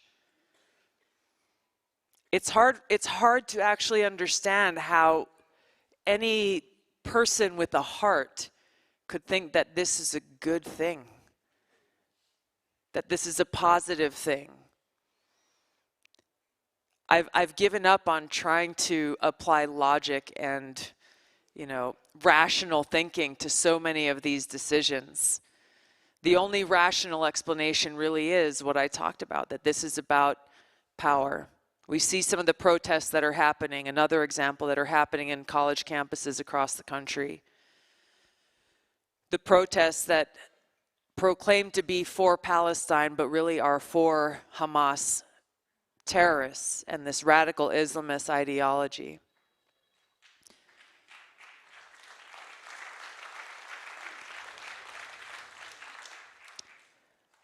I'm a staunch defender of free speech, even if that speech is not something I agree with. But to have people in our government and in our law enforcement refuse to apply and uphold basic law and order and keeping the peace, specifically with this one group of people, why is that? It's because of fear. It's because of fear of being labeled an Islamophobe, or as someone who hates Muslim people, or being called all of these different things that Jewish kids and faculty on these campuses are told, you are not allowed in. You are not allowed in. It all goes back to fear, and it's a dangerous thing when we have people in positions of power who are motivated by fear, because they are willing to do whatever they need to do in order to hold on to that thing that they are afraid of losing, and that thing is power. It's what defines them. They're afraid of becoming irrelevant, that nobody will pay attention to them if they lose that power. What we're facing right now here in the most fundamental way, and I want to make sure we have time for some questions and answers here. I won't go into the long list of issues that we've seen in the egregious offenses against freedom, the egregious offenses against democracy. the egregious offenses against our ability to live in a peaceful and prosperous society, because they're sending our taxpayer dollars to go and fund proxy wars in other parts of the world that actually make us less safe here at home. The future of the country that we love is at stake this year, this election, right now. Nothing less than that, nothing short of that. You often hear politicians say over and over again during election years, say, well, this is the most important election of our time. I was with at an event last week, I think, and I met a former governor of Mississippi, and I was having a similar conversation like this with him and saying that, well, I told him, well, this is the first time I have ever truly felt that. And I have said that out loud. And he joked and he said, Tulsi, I used to say that all the time because I was on the ballot. So of course it was the most important election. This is the most important election of my generation, at least. If those in power are allowed to stay in power, we will see everything that we've experienced over these last 3+ years, almost 4 years, ramped up. Because it will go back and run around the country and say, hey, look, you, the American people, just told us by re-electing us, you've given us a mandate to continue exactly what they've been doing. This is not, you'll read in the book why I left the Democratic Party. And you'll read in that book the experiences that I've had that led me to make that decision. But throughout my life, I've always been an independent-minded person. I've been motivated by a desire to serve our country and have and will always put my country first. What's at stake here is not about, I'm not here to tell you, well, you've got to vote for this party over that party. My message to you and my message to every American across this country is if you love this country and you cherish peace and you cherish freedom, and you want your children to grow up in a country that we are proud of, that is that shining light of freedom and liberty, not only for people in the world, but for us right here at home. Now is the time for us to come together. We will disagree on issues. We will have the opportunity to have dialogue and debate around, okay, well, we've got a certain problem around education or healthcare, or how do we tackle homelessness, or, you know, the mental health challenges we face, or substance abuse. The list of challenges is long and great, and we will have different ideas on how to solve these problems. Unless we live in a free society, we will not be able to discuss the best way to solve these problems.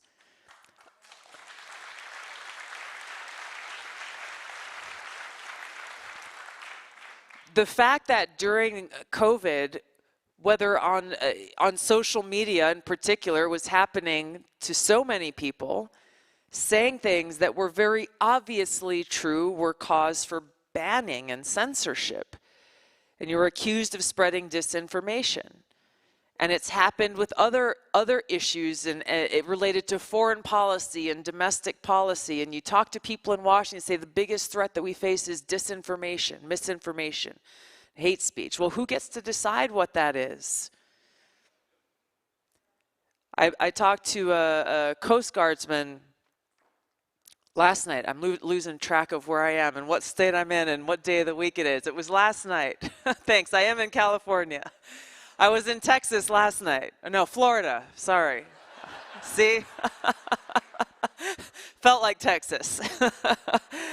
And he said that they just got a rule, and I haven't checked this yet or seen documentation, but they were just briefed that in the Coast Guard that there is now a zero-tolerance policy for harassment.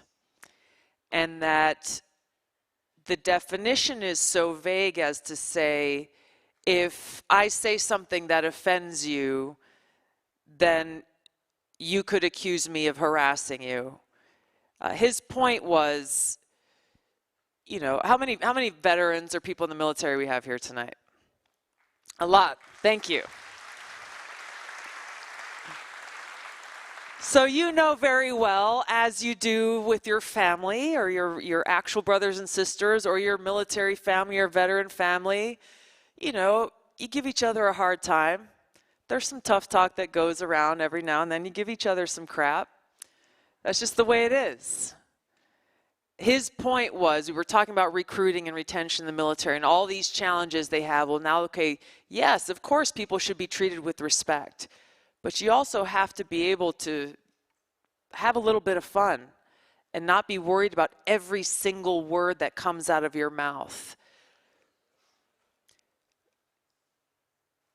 Who gets to decide what speech is acceptable or not? Who gets to decide who has a right to free speech or not? This would have been some kind of theoretical conversation. Maybe I would have imagined that you could argue in a college classroom, maybe 5 years ago or 10 years ago, but this is our reality right now. And we know the answer to that question because it is the administration who believes they alone should have the right to tell us who is allowed to speak freely and who is not. Who gets to decide what disinformation is and who is not. And the thing they say is disinformation on Monday might change to something completely different on Friday. I was at a meeting with different people from different parts of the government and different companies, as well as X, the platform X hosted the conversation, and the question came up about, well, how is X going to police hate speech on its platform? And the response I thought was actually very good.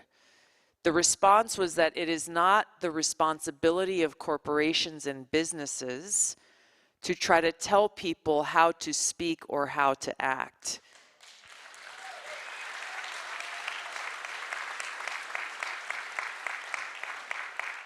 That is a collective responsibility for us as we live our lives in how we choose to speak and how we choose to act. What kind of society do we want to live in?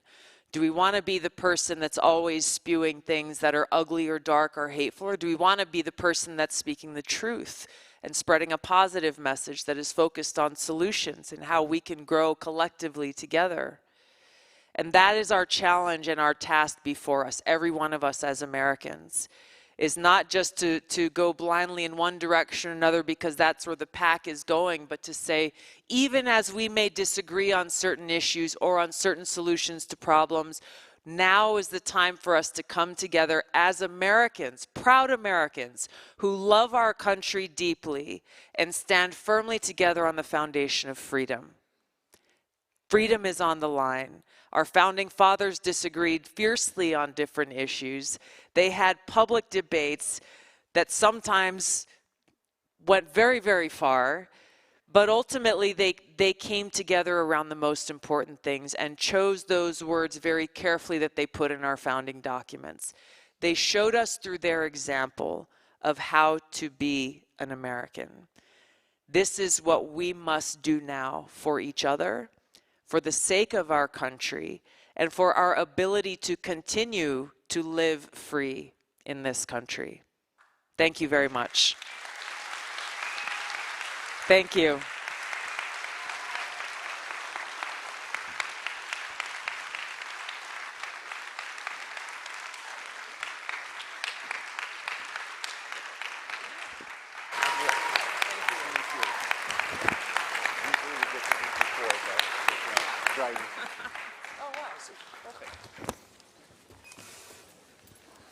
Well, I always think, Tulsi, that the exciting part is Q&A. I agree. And we can get into the good stuff, and inquiring minds want to know. All right. All right. Let's go. All right. What is your stance on the Second Amendment? I support the Second Amendment. I support the Second Amendment, and I know that those may be easy words to say and words you may hear, but you know, I can tell you that my understanding of the Second Amendment has grown, especially over these last 5 years. I grew up in Hawaii. much like California, it's a highly restrictive state when it comes to gun laws. First time I shot a rifle was when I was at basic training with the Army. But over these years, you know, I had heard and I had read about how the Second Amendment was so much more than just a right to self-defense, a right for be able to own guns for recreational shooting or other purposes. It really was intended to serve as a check on the power of an increasingly tyrannical government.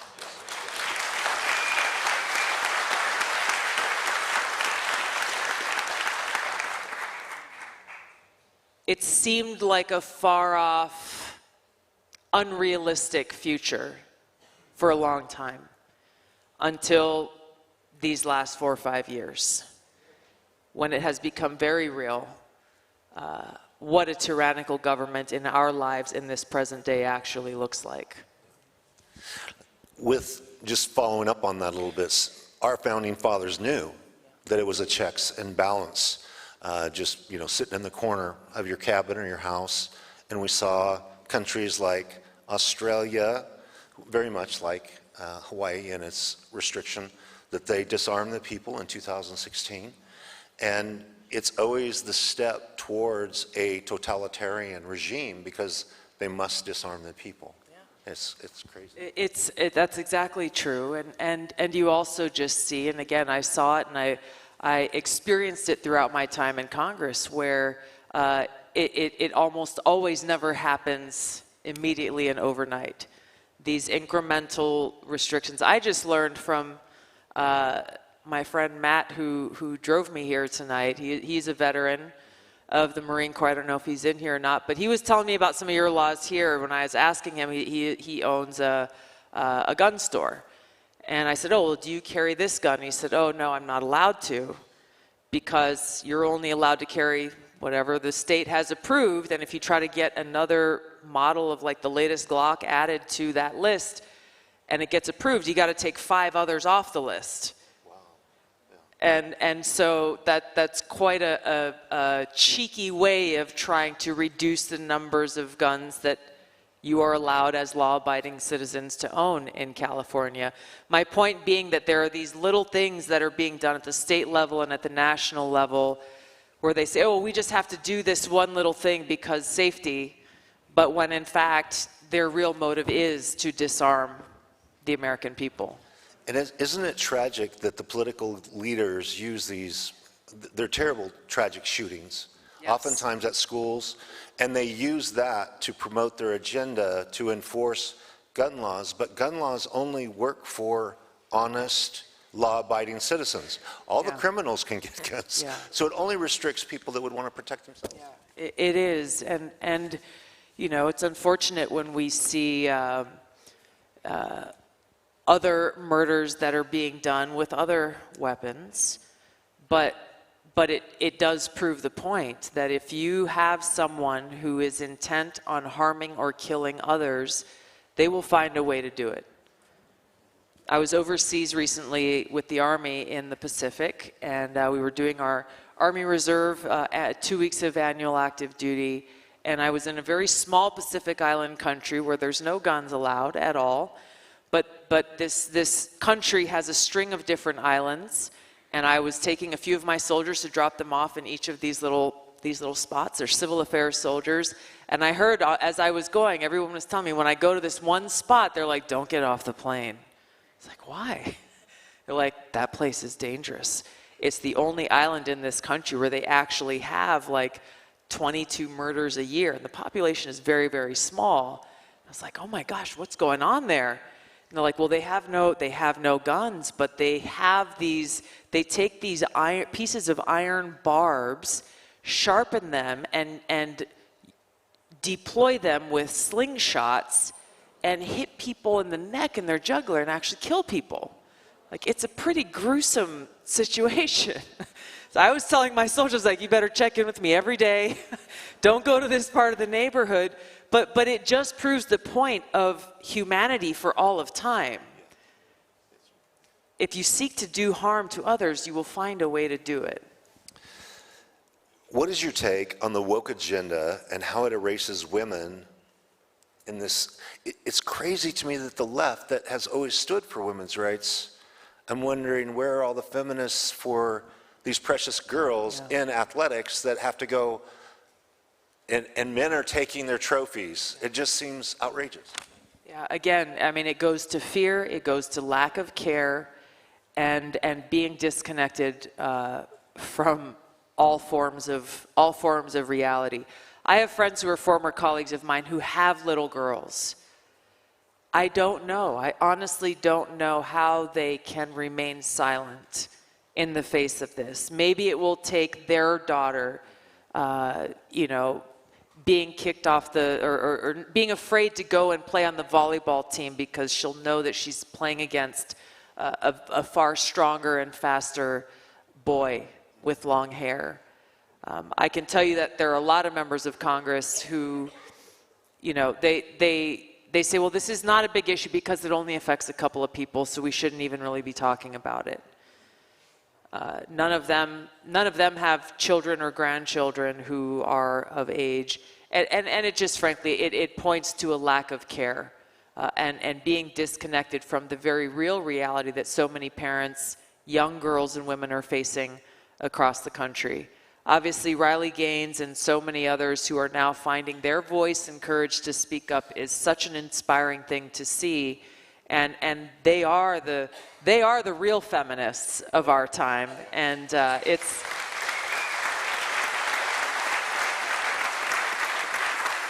that is how we combat this woke agenda. This whole woke thing, it just does not make sense. It defies truth. It defies science. It defies all that we know to be real. But we fight back with the truth. We fight back with substance because they don't have either on their side. Isn't that you're touching on the thing that is the basis for the entire woke agenda, is it is disconnected from reality. And we used to pretend when we were children, but now they demand that we step into their non-reality with them. And if we don't, we're haters. No, it's like, no, tolerance is, I guess you can do you, man, but I'm not a part of your delusion and your disconnection with reality. That's such an important point, to make that distinction between kind of tolerance, a live and let live mentality, like, hey, you're an adult, you're a free American, you can live your life the way that you choose, to what the woke mobs and the Democrat elite demand, which is far more than just tolerance, far more than acceptance even. It is, you will celebrate, you will walk in the march, you will call us by what we want to be called. It is a complete involvement in all that they are selling. We look to some countries in Europe to see where this goes. When you have language being changed across our laws and in our government, and how once that change happens, what is the next logical step? Well, if the government now refers to women as what's the latest term? Birthing person, chest feeder. I mean, you go down the list. You can see how if somehow you are not using that terminology, then you could be accused of harassment. And there are countries in Europe that are already, that if you don't call someone by the pronoun they want to be called, they can charge you with the crime, an actual crime of harassment. This is where this path goes. And we were just following up on that, quite terrified when Homeland Security said they were going to start their own ministry of truth, right? Their disinformation and the outcry was it just dropped like a hot potato. But it is so Orwellian. It's just like reading 1984, which it's almost like the book is prophetic about our time right now. It's the ministry of truth is the opposite of truth. The thing with that was, they publicly dropped it because the outcry was so great, which was awesome to see, but we shouldn't be under any illusion that they dropped their cause, their agenda, and their execution of what that ministry of truth was intended to be. They are still doing it. I guarantee you they are still doing it. And we know this because they're using big tech and directing the FBI to tell big tech, okay, well, here's who the accounts we want you to censor, and here's the ones that are okay to amplify. So they're already carrying this out just in a way that lacks total transparency. This isn't on my list, but this lawfare thing now is the way to destroy somebody's life. Like if I'm a person of limited means, right, all they have to do is just charge me. Doesn't matter if the charges are real. I mean, this alone is a terrifying thing, don't you think? I mean, what's your thoughts about that? You know, you look at what happens in banana republics and autocracies and dictatorships, and you see how, I mean, obviously you see what's happening with President Trump. It's on television. It is the new reality TV show now. But there are a lot of folks who are experiencing the brunt of this, whose names you'll never hear and who will never have their face on the news or their story told. But they are also being targeted, whether it be by the IRS or whether it be by the Department of Justice or any one of the law enforcement agencies. We know about, I was at the gym in Hawaii. I lived close to a Marine Corps base, went to the Marine Corps base, workout early in the morning, and I saw a guy I'd met once before, and he came up, he had his 14-year-old son with me. He's a Polynesian Samoan man. And he started talking to me. He's like, yeah, the FBI came and knocked on my door. I was like, why? What'd you do? He's like, well, I took my son. We were out on the lawn of the Capitol on January 6th. That the FBI went and tracked him down in Laie, in this rural community on the island of Oahu, because he said, I wanted to show my son what democracy looks like. They didn't enter the building. Maybe that was the reason why they weren't arrested. I told him, well, maybe it was because your skin is brown and you don't really fit the whole white supremacy narrative. Who knows? But the fact that our government, how did they know? Well, he got on a plane and he flew there, and they're geo-tracking cell phones and flight records to know who was in Washington, D.C. during that period of time. And so you look at how our FBI is being deployed. To go and talk to this Samoan guy and his kid in a conservative Mormon family in a small town in Hawaii months after January 6th with no other information other than the fact that he and his 14-year-old son were there. This is what our resources are being used for. What about the Hezbollah sleeper cells that are in our country? What about the millions of people crossing our border and we have no idea who they are? They said they're going to expand even more, another 1,000 indictments. I was at the rally, walked past the Capitol on my way to the subway station, the train station. And they get that ring big enough, and I'll have a jail ministry. It'll be amazing. You'll change a lot of lives. That's right. That's right. Everybody needs Jesus. I'm glad you've got a sense of humor. Yes. All right. How would you address people in the room who are disenfranchised by not just the Democratic Party, but the Republican Party, the Uniparty? And you were in Washington for 8 years. And tell us about the disillusionment of how things really work from what we think in an ideal constitutional republic by representation work. One of the things that I quickly learned after, there were a few things, but one of the things that I saw was that the decision-making power really lies in the hands of about 4 people, in the House of Representatives specifically. So, I ran for Congress. I represented the Hawaii 2nd Congressional District for 8 years. And the job title literally is representative. We have 2 in Hawaii. I was one of those 2.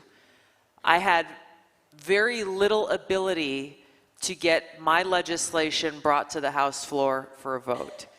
You had to be in the favor of whoever was in leadership in the Democrat side or the Republican side in order to get your legislation heard on the House floor. I was able to pass some legislation, but as you can imagine, some of the legislation that was outside the norms of Washington, which is what is accepted by the establishment, the status quo, the permanent Washington.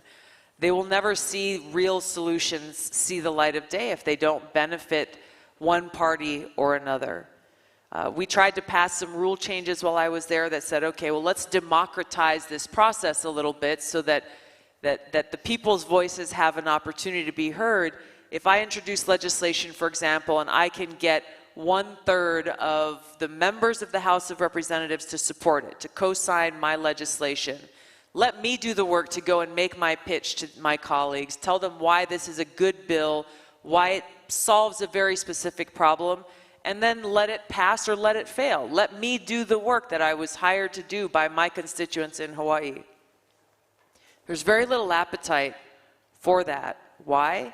Because it takes away that control and that power from those few people who hold on to it and who get to decide what legislation is heard and what is not. It's unfortunate that too often we see huge divides between the party leaders and members on both sides of the aisle on many issues, but the issues they seem to come together around are the issues of, okay, well, let's go wage a new war, or let's go fund another proxy war, or let's go and use the excuse of national security to further take away more of our freedoms, creating this false choice for us. And it happened to me when I was in Congress trying to bring about some reforms to legislation to protect our civil liberties. They say, well, you must want more terrorists to come and attack our country because you want to protect these civil liberties, telling us that we have to choose, that we can either be free or we can be safe. This has been happening for a long time. We saw it in the days and weeks and months after 9/11. It has been happening continuously since. I mention it just as a warning because we should never have to choose. That is a false choice. And it is our leaders' responsibility to ensure our national security and to defend our liberty. They will call us traitors for holding that position. But in my opinion, those who don't care for the Constitution and take away our freedom for their power, they are defying our Constitution. Yes.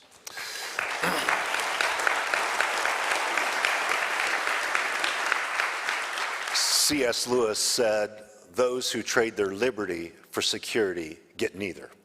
And that's, but they amp up the fear. Oh, we're going to prevent another alarm. Let me see your phone records, your email. I mean, it's so intrusive. And like you said, they'll label you as a traitor. Oh, you don't care about the nation? Yes. No, just stay out of my business, man. That's It's an that American simple. trait. It's an American trait, right? What is your opinion on the lockdowns and what they did to our country in Hawaii? We had it pretty bad. We had it pretty bad. Almost, I think, it's maybe a competition of who had it worse between your state and ours. I'm a big ocean person. I know that might come as a shock and surprise to you. I love surfing, and we live a few blocks from the ocean, and my morning routine when I'm home is I'll go and work out and then I'll go jump in the water. So I went down there one day, and the rule in Hawaii was, well, you're allowed to go into the ocean, you just can't hang out on the sand. You can't stop. You can't stand, you can't sit, you have to be in motion walking across the sand, and then you can get in the water and then you're good. I think they knew if they tried to keep people from getting in the water, there would be anarchy in the streets. There would absolutely be anarchy in the streets. It's just, it was so ridiculous. So I went down there and I was in the water and I was swimming one morning and I saw this woman that I see on the beach all the time. And she's a little older, but you could tell she had her routine as well. So she couldn't sit on the beach. So she went and she had her little boogie board. And so she went and she put her boogie board on the sand and then went and sat on her boogie board. And then if she heard the police's four-wheelers coming down, then she would pick up her boogie board and then go knee-deep in the water and just stand there with her boogie board and then wait for them to pass. It was just so stupid. It was such a joke. And everybody saw it, and I felt bad for our law enforcement because they were the ones who were being told to go and enforce these things, and seeing their neighbors and friends and like not being able to explain how this actually served public safety or public health. I was very, very outspoken and critical of our governor at that time, just because none of it made sense. None of it made sense, and people's individual liberties and freedoms were absolutely being encroached upon. There's a longer story of how there was some retaliation against me for that at the local level and at the state level. But people, I think that the silver lining in all of this is that a lot of people's eyes were opened, and seeing how when people got a little bit of power, maybe in the beginning it was well-intentioned, and then it just blew out of control. And again, accountability. These people are in power only if we allow them to stay there.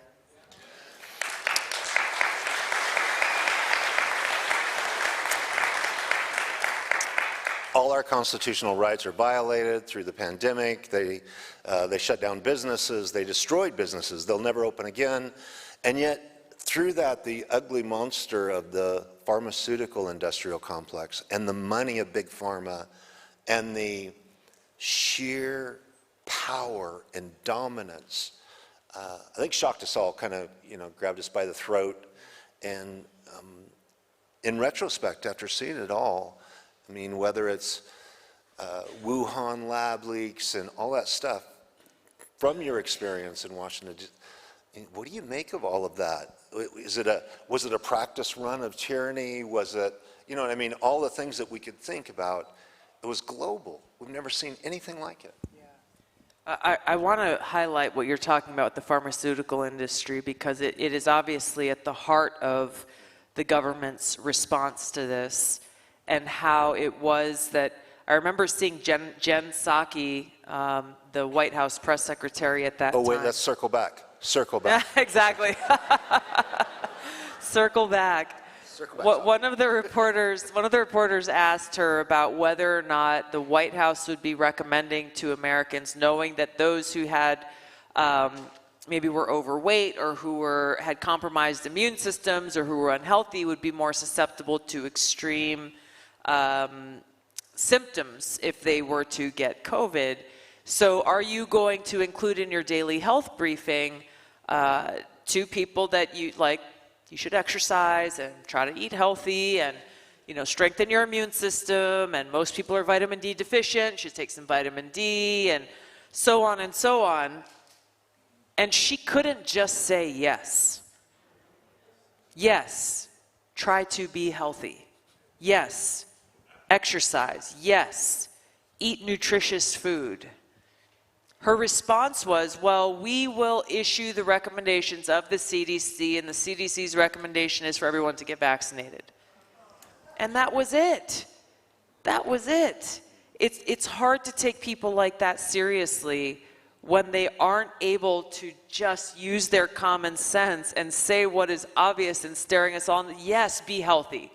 That is just a good rule all the time, especially when you're dealing with the virus. But why was it? Why were they so constricted in their messaging? Why were they so controlled in their messaging? Why were they so intent on these mandates, firing people, first responders, doctors, nurses, people in the military for not taking the vaccine?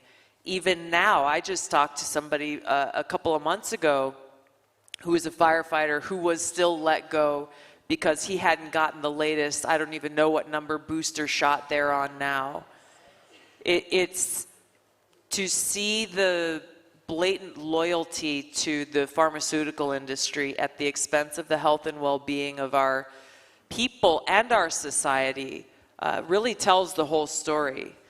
The pharmaceutical industry spends more money on lobbying in Washington, writing checks to members of Congress, than they spend on their marketing campaigns and ads on television. And if you're still one of those people who watches television, you see how many, well, it's almost every commercial break you see one of those ads come on. Every commercial break. And my husband's a cinematographer. Those are not cheap ads to make. And so I've often thought, gosh, they must spend a lot of money on these ads, like during prime time when the best shows are on. They spend more on lobbying politicians in Washington to earn their favor, to earn their votes, than they do on those marketing campaigns to us. That's who their bosses are. So when you wonder why more people don't speak up about this, and I personally know members of Congress who had the audacity to want to run a campaign based on reducing the cost of prescription drugs, get told by their pharmaceutical industry lobbyist friends, if you run an ad with that message in it during your campaign, the $5 or $10 million that we had set aside to help you in your election, we're going to pull it. What do you think this person did? They didn't run the ad. We've already touched on a little bit of speech, but the freedom of speech. And I can totally disagree with you, but I'll fight to the death to give you the freedom to be stupid. You know what I mean? You can say what you want. I mean, that's freedom of speech is the ability to have free thought and free speech, and then, you know, just the First Amendment, freedom of religion.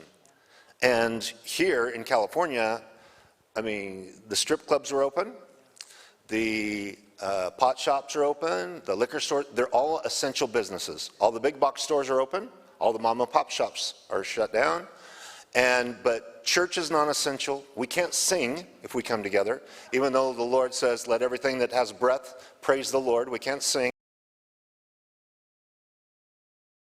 And we're sued by the county supervisors and had $284,000 in fines. And it's amazing that the Constitution was so blatantly set aside. But we're really, I mean, we're a Judeo-Christian, we have a Judeo-Christian history, but right now the country is sliding to such a almost hostility towards God and Judeo-Christianity. Just speak to those issues that you're seeing and observing from your perspective. Yeah, I dedicated an entire chapter in my book specifically to this because of how serious it is and what the consequences are when we live in a society where we have people in our government who are trying to remove God or any mention of God from all facets of our public life. And when in particular, and I mentioned these, the fear of being called Islamophobes for taking on radical Islam, and yet there is no fear of our own FBI, someone in the FBI saying, well, you know, we have to worry about those radical traditional Catholics, and we have to start developing sources in these churches. So how do you know where to go and which, you know, who is suspicious in these Catholic churches? Well, what did their memo say? They said, well, it's people who like to go to a traditional Latin Mass.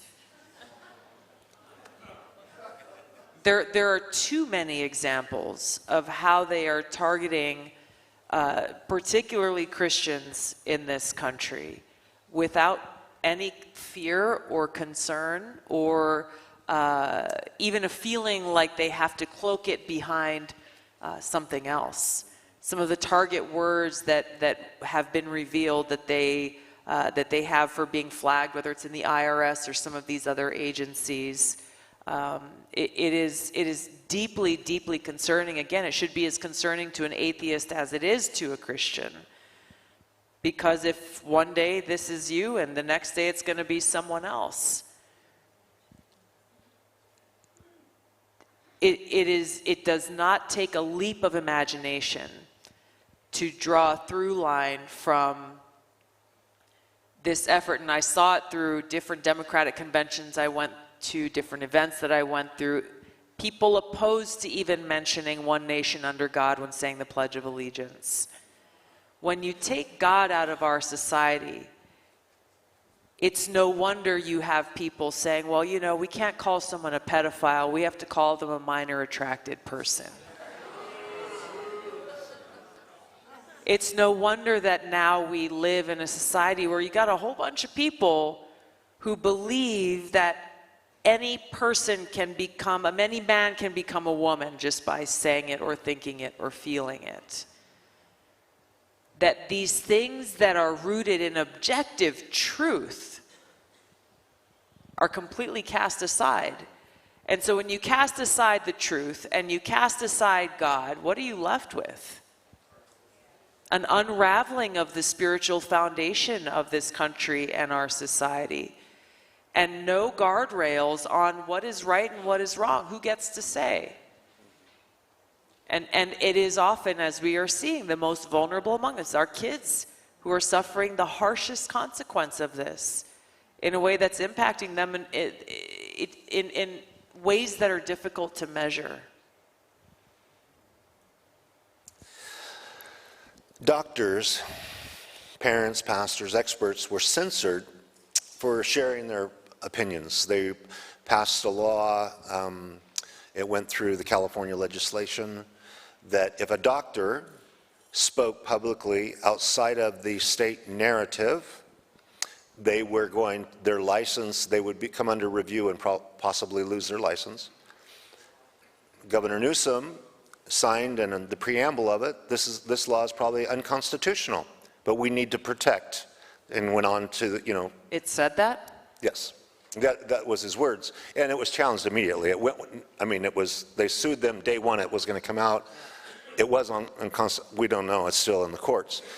But is it our imagination, or is the Biden-Harris administration, or people that are progressively left, that they really have no value? It's almost like, you know what, the Constitution's in my way. Yeah. And it's a living document, which means, you know, they push it out of the way when it doesn't suit them. And we are the longest running country, right, under this document, 250 years almost, and it works very well. Yeah. The principles work very well. And you have left the Democratic Party, but are these things as startling to you? I'm older, but, you know, from my generation, I woke up in 2020 and said, what happened to my world? What happened to my country? How much are you in observing these things? Yeah, it's not your imagination at all. This is exactly I feel so validated right now in this moment. This is not a dream. This is not a dream. This is exactly what's happening. They are circumventing the Constitution at every turn. If the Supreme Court rules in a way that they don't like, such as with the forgiveness of billions of dollars of student loans, Supreme Court said no, and Joe Biden said over and over, he said, screw the Supreme Court, I'm going to do it anyway. The Supreme Court unanimously ruled that, hey, guess what?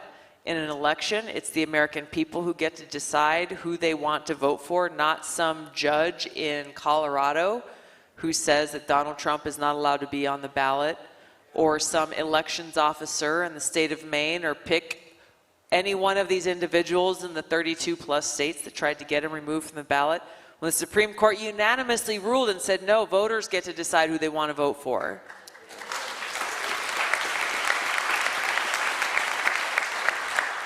You saw the response from people like David Axelrod and other high-ranking people, influential people in the Democratic Party, the pundits on MSNBC and everyone else are like, oh no, the court has failed to fulfill its most fundamental responsibility in upholding the Constitution. Oh no, we're just going to have to leave it to the American people now to save our democracy. And how? How will the American people, how is the only way the American people save our democracy? By not voting for Donald Trump. The mindset is so twisted at this point that they really truly believe, and I know many of these people in their hearts, they really truly believe that their actions are justified, that they are righteous, and that that in order to save our country and save our democracy from someone they believe in, Donald Trump, will become a dictator-in-chief, that if he is elected, it will be the last election our country ever sees. And so they really believe that they have to destroy our democracy by taking away our right to make our own choices, because we might make the wrong choice in their book, that they've got to destroy democracy in order to save it. I feel like we've heard this before in other parts of the world, where you have people in power who believe that they are justified to take a certain action or to silence a certain people or to persecute another group of people because they are acting in the best interest of the greater good. So when you look at that mindset, you can see how dangerous it is and where that path has the potential to lead. It's why we have a constitution, to provide those guardrails against those who start to think that they are the savior of the people, which at a spiritual level, at a fundamental level, that is really what is happening here. We were talking earlier about who gets to decide what is true and what is false, who gets to decide what is free speech and what is not. These are people that, whether they realize it or not, they are trying to put themselves in being in a position of God, of being the ultimate authority, who gets to govern over and rule over the people. And isn't that the real, for a Judeo-Christian ethic, God is supreme, fear God, Yes. Love your family, love your country. But to a progressive person that's archaic, we're atheists or agnostic, whatever their mindset is, then the government rises to be the supreme power in their worldview, because everybody has a worldview. Yes. And it seems like there's a lawlessness to them. They didn't protect the Supreme Court justices when they were going, it's a federal crime to do what they were doing to their, to intimidate the justices, but there was no protection for them. They let the mob, even almost tongue-in-cheek, sick them after them to put pressure on them. It's lawless. Well, that's the thing, is when you throw away the Constitution, you throw away any concept for the rule of law. You start enforcing laws arbitrarily, where the rest of us are locked down. You're not allowed to go to church. You're not allowed to worship. But if you're walking in a BLM march with another 100,000 people in very close proximity, screaming and shouting things, you're not allowed to sing in church, but you're allowed to scream and chant in this BLM march, with public health officials saying, well, we think that the cause is more important than the rules that they put in place around COVID. These are all different examples that prove the point, that when you remove that foundation of our Constitution, the Bill of Rights, you remove the guardrails of objective truth, you are left with whatever they say goes. It is a constantly moving target, and it's not grounded in anything other than what they believe is good for their power ultimately. Yeah. So the great concern through observing all of that was what all totalitarian regimes, they pack the court. Has it been a concern of yours to see, because of the pressure? Huge concern. Yeah. It's a huge concern, because it's not a theory, that this is the plan. This is not hyperbole. When I say these things, it's not hyperbole. No. That's also a Joe Biden saying. This is not hyperbole. Have you not heard that before? So many times. I think about, because I say that and I was like, I got to stop saying that, because this is no joke, folks.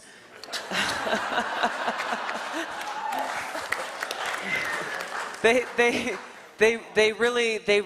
plan is to pack the courts, and the plan is to expand the courts so that they can pack the courts. No respect for our institutions, no respect for the rule of law. If they don't get their way, they'll throw a tantrum and try to destroy these institutions that have been put in place. This is, as we go through these different list of issues, these are the things that drove me to leave the Democratic Party, because how could I, as someone who both as a soldier as well as someone who served in Congress for 8 years, in both cases swore an oath to support and defend the Constitution against all enemies, foreign and domestic, how could I be associated in any way with a political party that so directly and intentionally defied and sought to undermine the Constitution in virtually every action that they took? This is...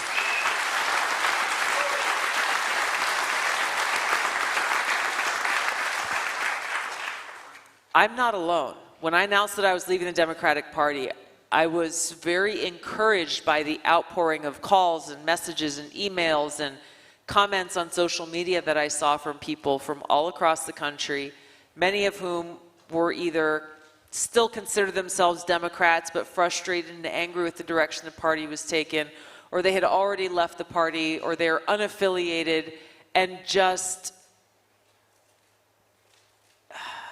I don't even know the right word to use.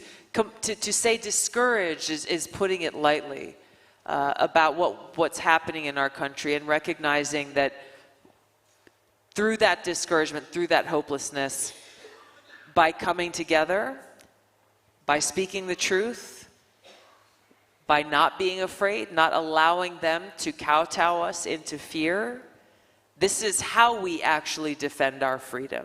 And this is how we protect our Constitution.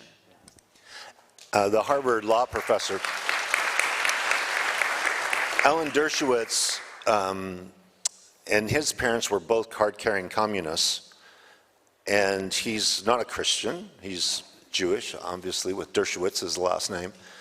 And he said, as I look at the right or I look at the left, I'm way more terrified of the left's totalitarian regime than the right, because it's controlling the speech. Everything is get in line, join the collective, because it's not about, that's what the Bill of Rights is. Our Founding Fathers knew, right? We need individual rights to protect us from the government. Exactly.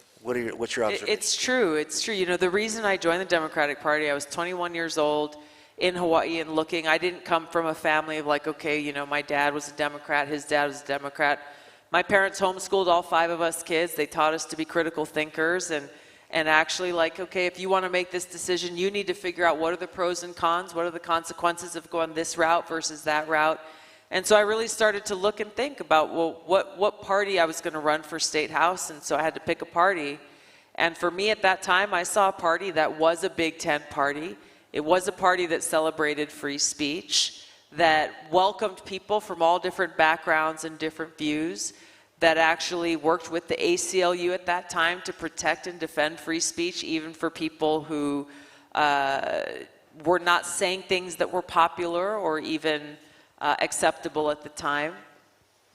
You fast forward to where we are today, from that party that was the party of the little guy that has now become the party of the elite, of conform or else face the consequences, the party of censorship, the party that is taking away our civil liberties. And no, the Republican Party isn't perfect, but at least in the Republican Party, you see it play out if you ever watch C-SPAN on the House floor. There's a whole lot of free speech going on there.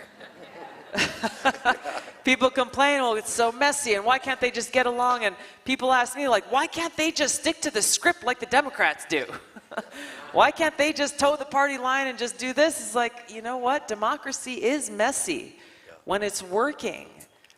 And it's good to have debate. It's good to have different views, because that's when you're testing and you're pushing those pressure points of an idea or a policy.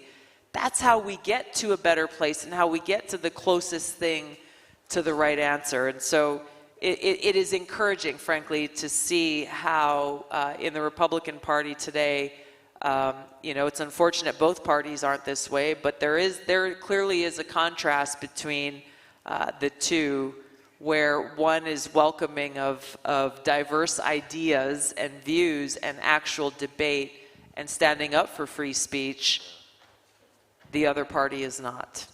That free market of ideas is still alive and well in people that... It is alive. It is alive. It is alive. I don't know that it's well. I'll give you that. It is alive.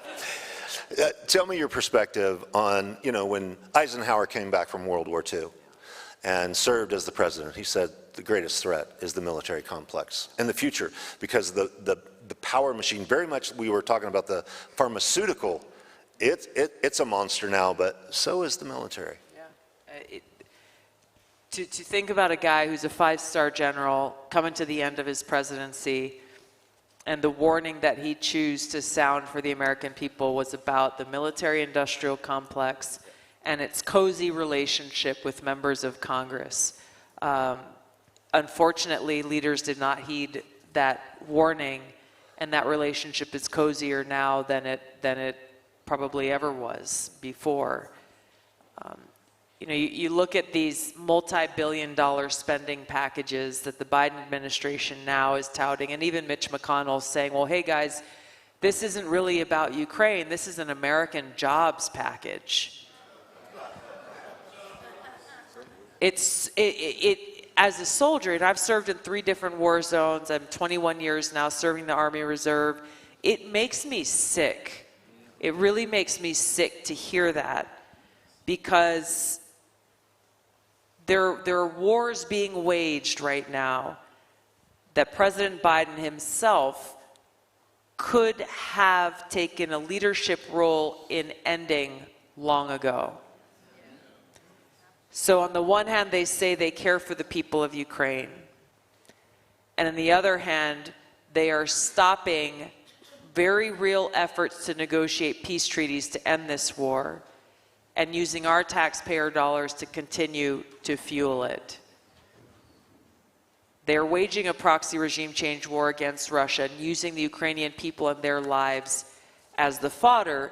And then as more and more Americans say, hold on a second, this has been going on for a very long time. We have a heart for the people of Ukraine. How is this actually helping them? Oh, don't worry about it. This is actually an American jobs package, and this money is staying in America. Never mind the fact that it's going to the biggest defense contractors who are raking in billions and trillions of dollars from us being in a constant state of war, and those who may work in those companies on the assembly lines, for example. What slice of the $60 billion are they getting to take home as we see ever-increasing inflation and the few dollars that they make going shorter and shorter and being able to buy groceries for their families? The brazen arrogance and disregard for the well-being of the American people and the people of Ukraine who they claim to be wanting to help is just disgusting. It's disgusting.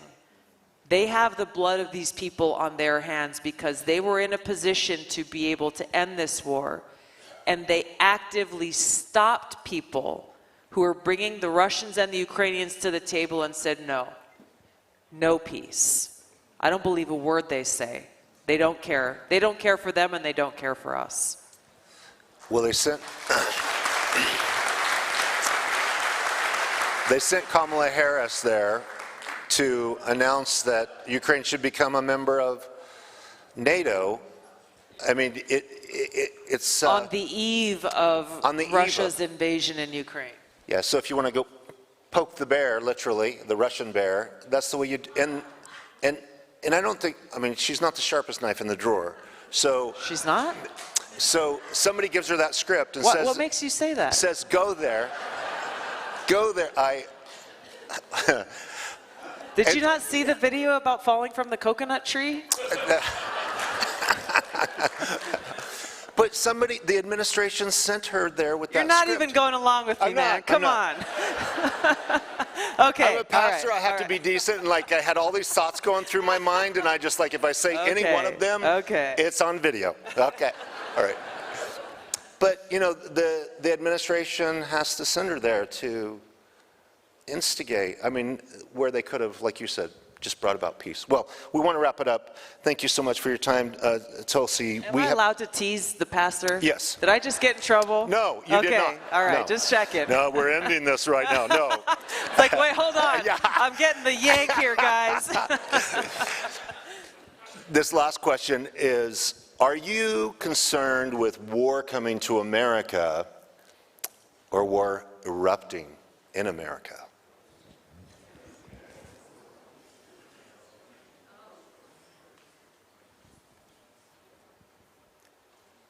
The greatest threat that I see for our country is coming from within. I agree. Russia is not going to come and invade our borders. No. I heard a member of Congress, as he was arguing for this latest multi-billion-dollar package for Ukraine, criticizing members of Congress who were saying, well, we should actually secure our own borders, saying, well, Russia is at our border. The Russia-Ukraine border is our border, said this Democrat member of Congress. And my first thought was like, maybe you should look at a map. Let's start there. Yeah. Basic geography. Basic geography, but also I've been to your border here. I was here a few weeks ago in San Diego and spent a few days so that I could see for myself. A lot of the attention goes to Texas and Arizona, but very little attention is being paid to your border right here in California. And I knew that the borders were open before I went and visited, but I was with a couple of friends who are veterans who live there in San Diego, and what I saw was a well-oiled cartel-run machine. People flying into Tijuana, because I went and talked to these people. They were walking and they were laughing and joking. They had snacks and they had cell phones, they had everything they needed. They knew exactly where to go, and they came across the holes in the fence. They went and waited for Border Patrol to come pick them up because they knew that as soon as Border Patrol picked them up, they go and they get processed. Within 24 hours, they've got a free plane ticket to anywhere they want to go in the country. And so I talked to them, where are you from? How did you get here? Oh, I flew here through Tijuana a few hours ago, came across the border, and I'm going to go see my girlfriend in Utah. Have you been here before? Yep, I've been here before. We saw gang members from Venezuela. We saw people who came from Egypt. We saw people who came from all over the world. We have a grave domestic national security threat right here at home. The Biden-Harris administration's foreign policy has put us in a far more dangerous position than we've been in a long time, with multiple wars either being waged or bubbling up in different parts of the world. And this ongoing escalation against Russia, putting us to the point where we are at a greater risk of nuclear catastrophe than we have ever seen before, whether it be one that is sparked intentionally or because of some misunderstanding or miscommunication. A nuclear war that would be the end of humanity and civilization. That is not hyperbole. That is the truth. What could possibly be the advantage besides the basic narrative? Open the border, Mayorkas is not doing his job, they're flooding across, they're coming from every nation in the world. I mean, they're terrorist nations, radical Islam, everywhere is coming, Chinese. The people are flooding in, and the administration knows it. I mean, they say it's all peaches and cream, but we all know it's not. I mean, it's like everything, non-reality. Like, this is a delusion. The agenda, is it to get them in, put them on the payroll, get them on the voting rolls, we'll be in party forever. It's kind of like packing the court, but we're just gonna flood in. All these people are now on the government rolls, and they'll vote for us because that's how they're gonna get their check, their cell phone, their plane ticket. Is it more nefarious than that, or is it just that simple? What's your observation, Tulsi? I mean, the two obvious things, and it's probably not the whole picture, but the two obvious things is that they have created the narrative that if you are not for illegal immigration, you hate brown people. You're a racist. You hate immigrants. That's the narrative they've created for years, and this really was amped up under President Trump's presidency. So now, and they called President Obama the deporter-in-chief back when he was president. And so how do they then put themselves in a position where they're actually enforcing a secure border and deporting illegal immigrants and sending them home when they would then be calling themselves racist and anti-immigrant? So they've put themselves in this box, which is why they are not enforcing the border and securing the border at all. But secondly, it is what you're saying, that there's a political advantage to this, both in the short term and the long term. The short term being that they earn the favor of the AOCs and the squads of Congress, but also they believe that, well, at some point, and even in some counties and cities and states, people are getting driver's license, illegal immigrants are allowed to vote in local elections, are allowed to serve in public office in local elections. This very quickly leads to a place where, well, yeah, of course, we'll be able to turn certain districts or certain states that have traditionally voted Republican to vote Democrat. They are definitely playing the long game and looking at this from a very self-serving political position. And it's really a worldview to, this whole white Christian nationalist narrative to make it sound like it's some kind of Nazi German. I am a Christian, I am white, and I love my country. Yes. So therefore, I guess I am one of them, right? But it's a globalist mentality that there should be no borders for nations. We saw it in Europe, right? Islam came into France and Germany, and it's really overrunning, and that's not Islamophobe, it's not xenophobe, every country, France, I don't care what country, you should have sovereign borders. We have a great, very generous immigration program legally that people have come from all nations, all colors, doesn't matter what color, or speech or language. And it's crazy. It is, and it has the potential to destroy the fabric of not only our country, but civilization. And I'll just touch on what you brought up. You brought up a lot of different points, but when you look at this threat, what is the threat of radical Islamism? Well, we're seeing it play out on college campuses. Yes, there are terrorist acts that are being committed, and there is an ideological warfare that's being waged. We are seeing how those who don't have any strong ideology, whether it be religious or rooted in the Constitution, these kids are very vulnerable and susceptible to this pro-Hamas terrorist Islamist ideology. But what is their actual objective? Islamism is about political governance being ruled by radical Islam. That is literally the definition of Islamism. And we have seen how they have successfully, largely through these open borders and largely through immigration, how in countries like France, I think it's 25% of the country falls under Sharia law. It is not a stretch of imagination to see how that will continue to spread. That is their objective. It's been their objective for hundreds of years. They are not stopping, and our leaders across different administrations have failed to actually carry through on what we heard after 9/11 from President Bush, which was, we will wage both a war against terrorism and an ideological war against radical Islam. Well, they never waged the radical Islam part of that ideological war, and whether it's because they're intellectually incapable of waging that war, or it was because, as we were seeing with President Biden, he's so afraid of being called names, Islamophobe, and being targeted by these activists, that he's doing nothing. He is doing nothing, and instead allowing them to run rampant, commit acts of violence, break the law, disturb the peace, and force, in this case, these Jewish kids and professors and faculty to go home and take virtual classes. This is the greatest short and long-term threat that we face. And if this ideological war being waged by radical Islamists is allowed to continue unchecked, we should not be surprised to see communities in our country adopting Sharia law. We're in this last question, we see so many things. The anti-Semitism right now that is huge on the Ivy League campus. I mean, it's all over, but it seems amplified there right now at this moment, is a harbinger to really what we saw in World War II. It's like push, rewind, and play, and saying it's troubling is an understatement. It is. It's an understatement, and it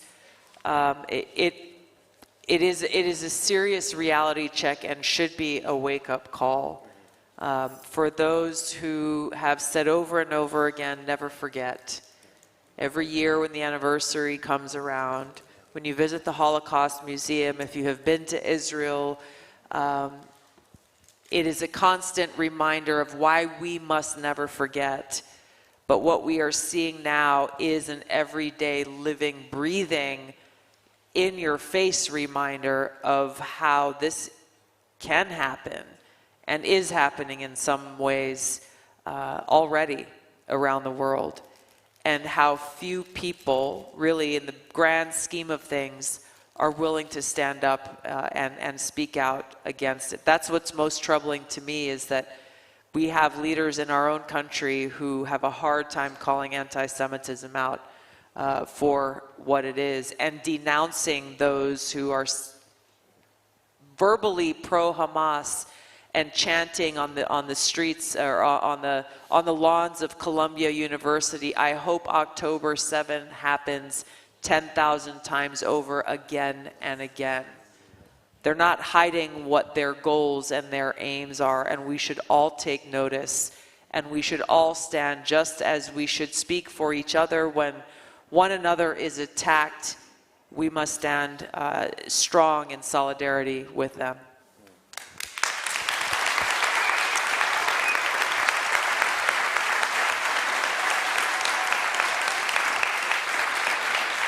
Thank you, Tulsi. Thank you. Thank you for your voice. Thank you for standing up. Thank you for having a backbone a mile wide.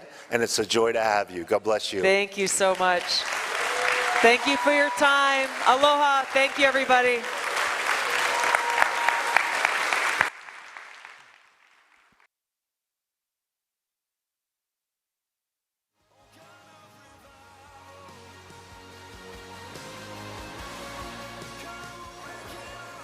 Hello.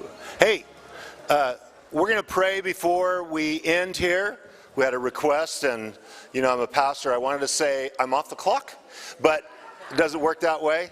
Let's pray, and let's pray for Tulsi specifically. Lord, thank you for Tulsi. Thank you for a night of truth and reality, and it's so refreshing to know that as we observe things,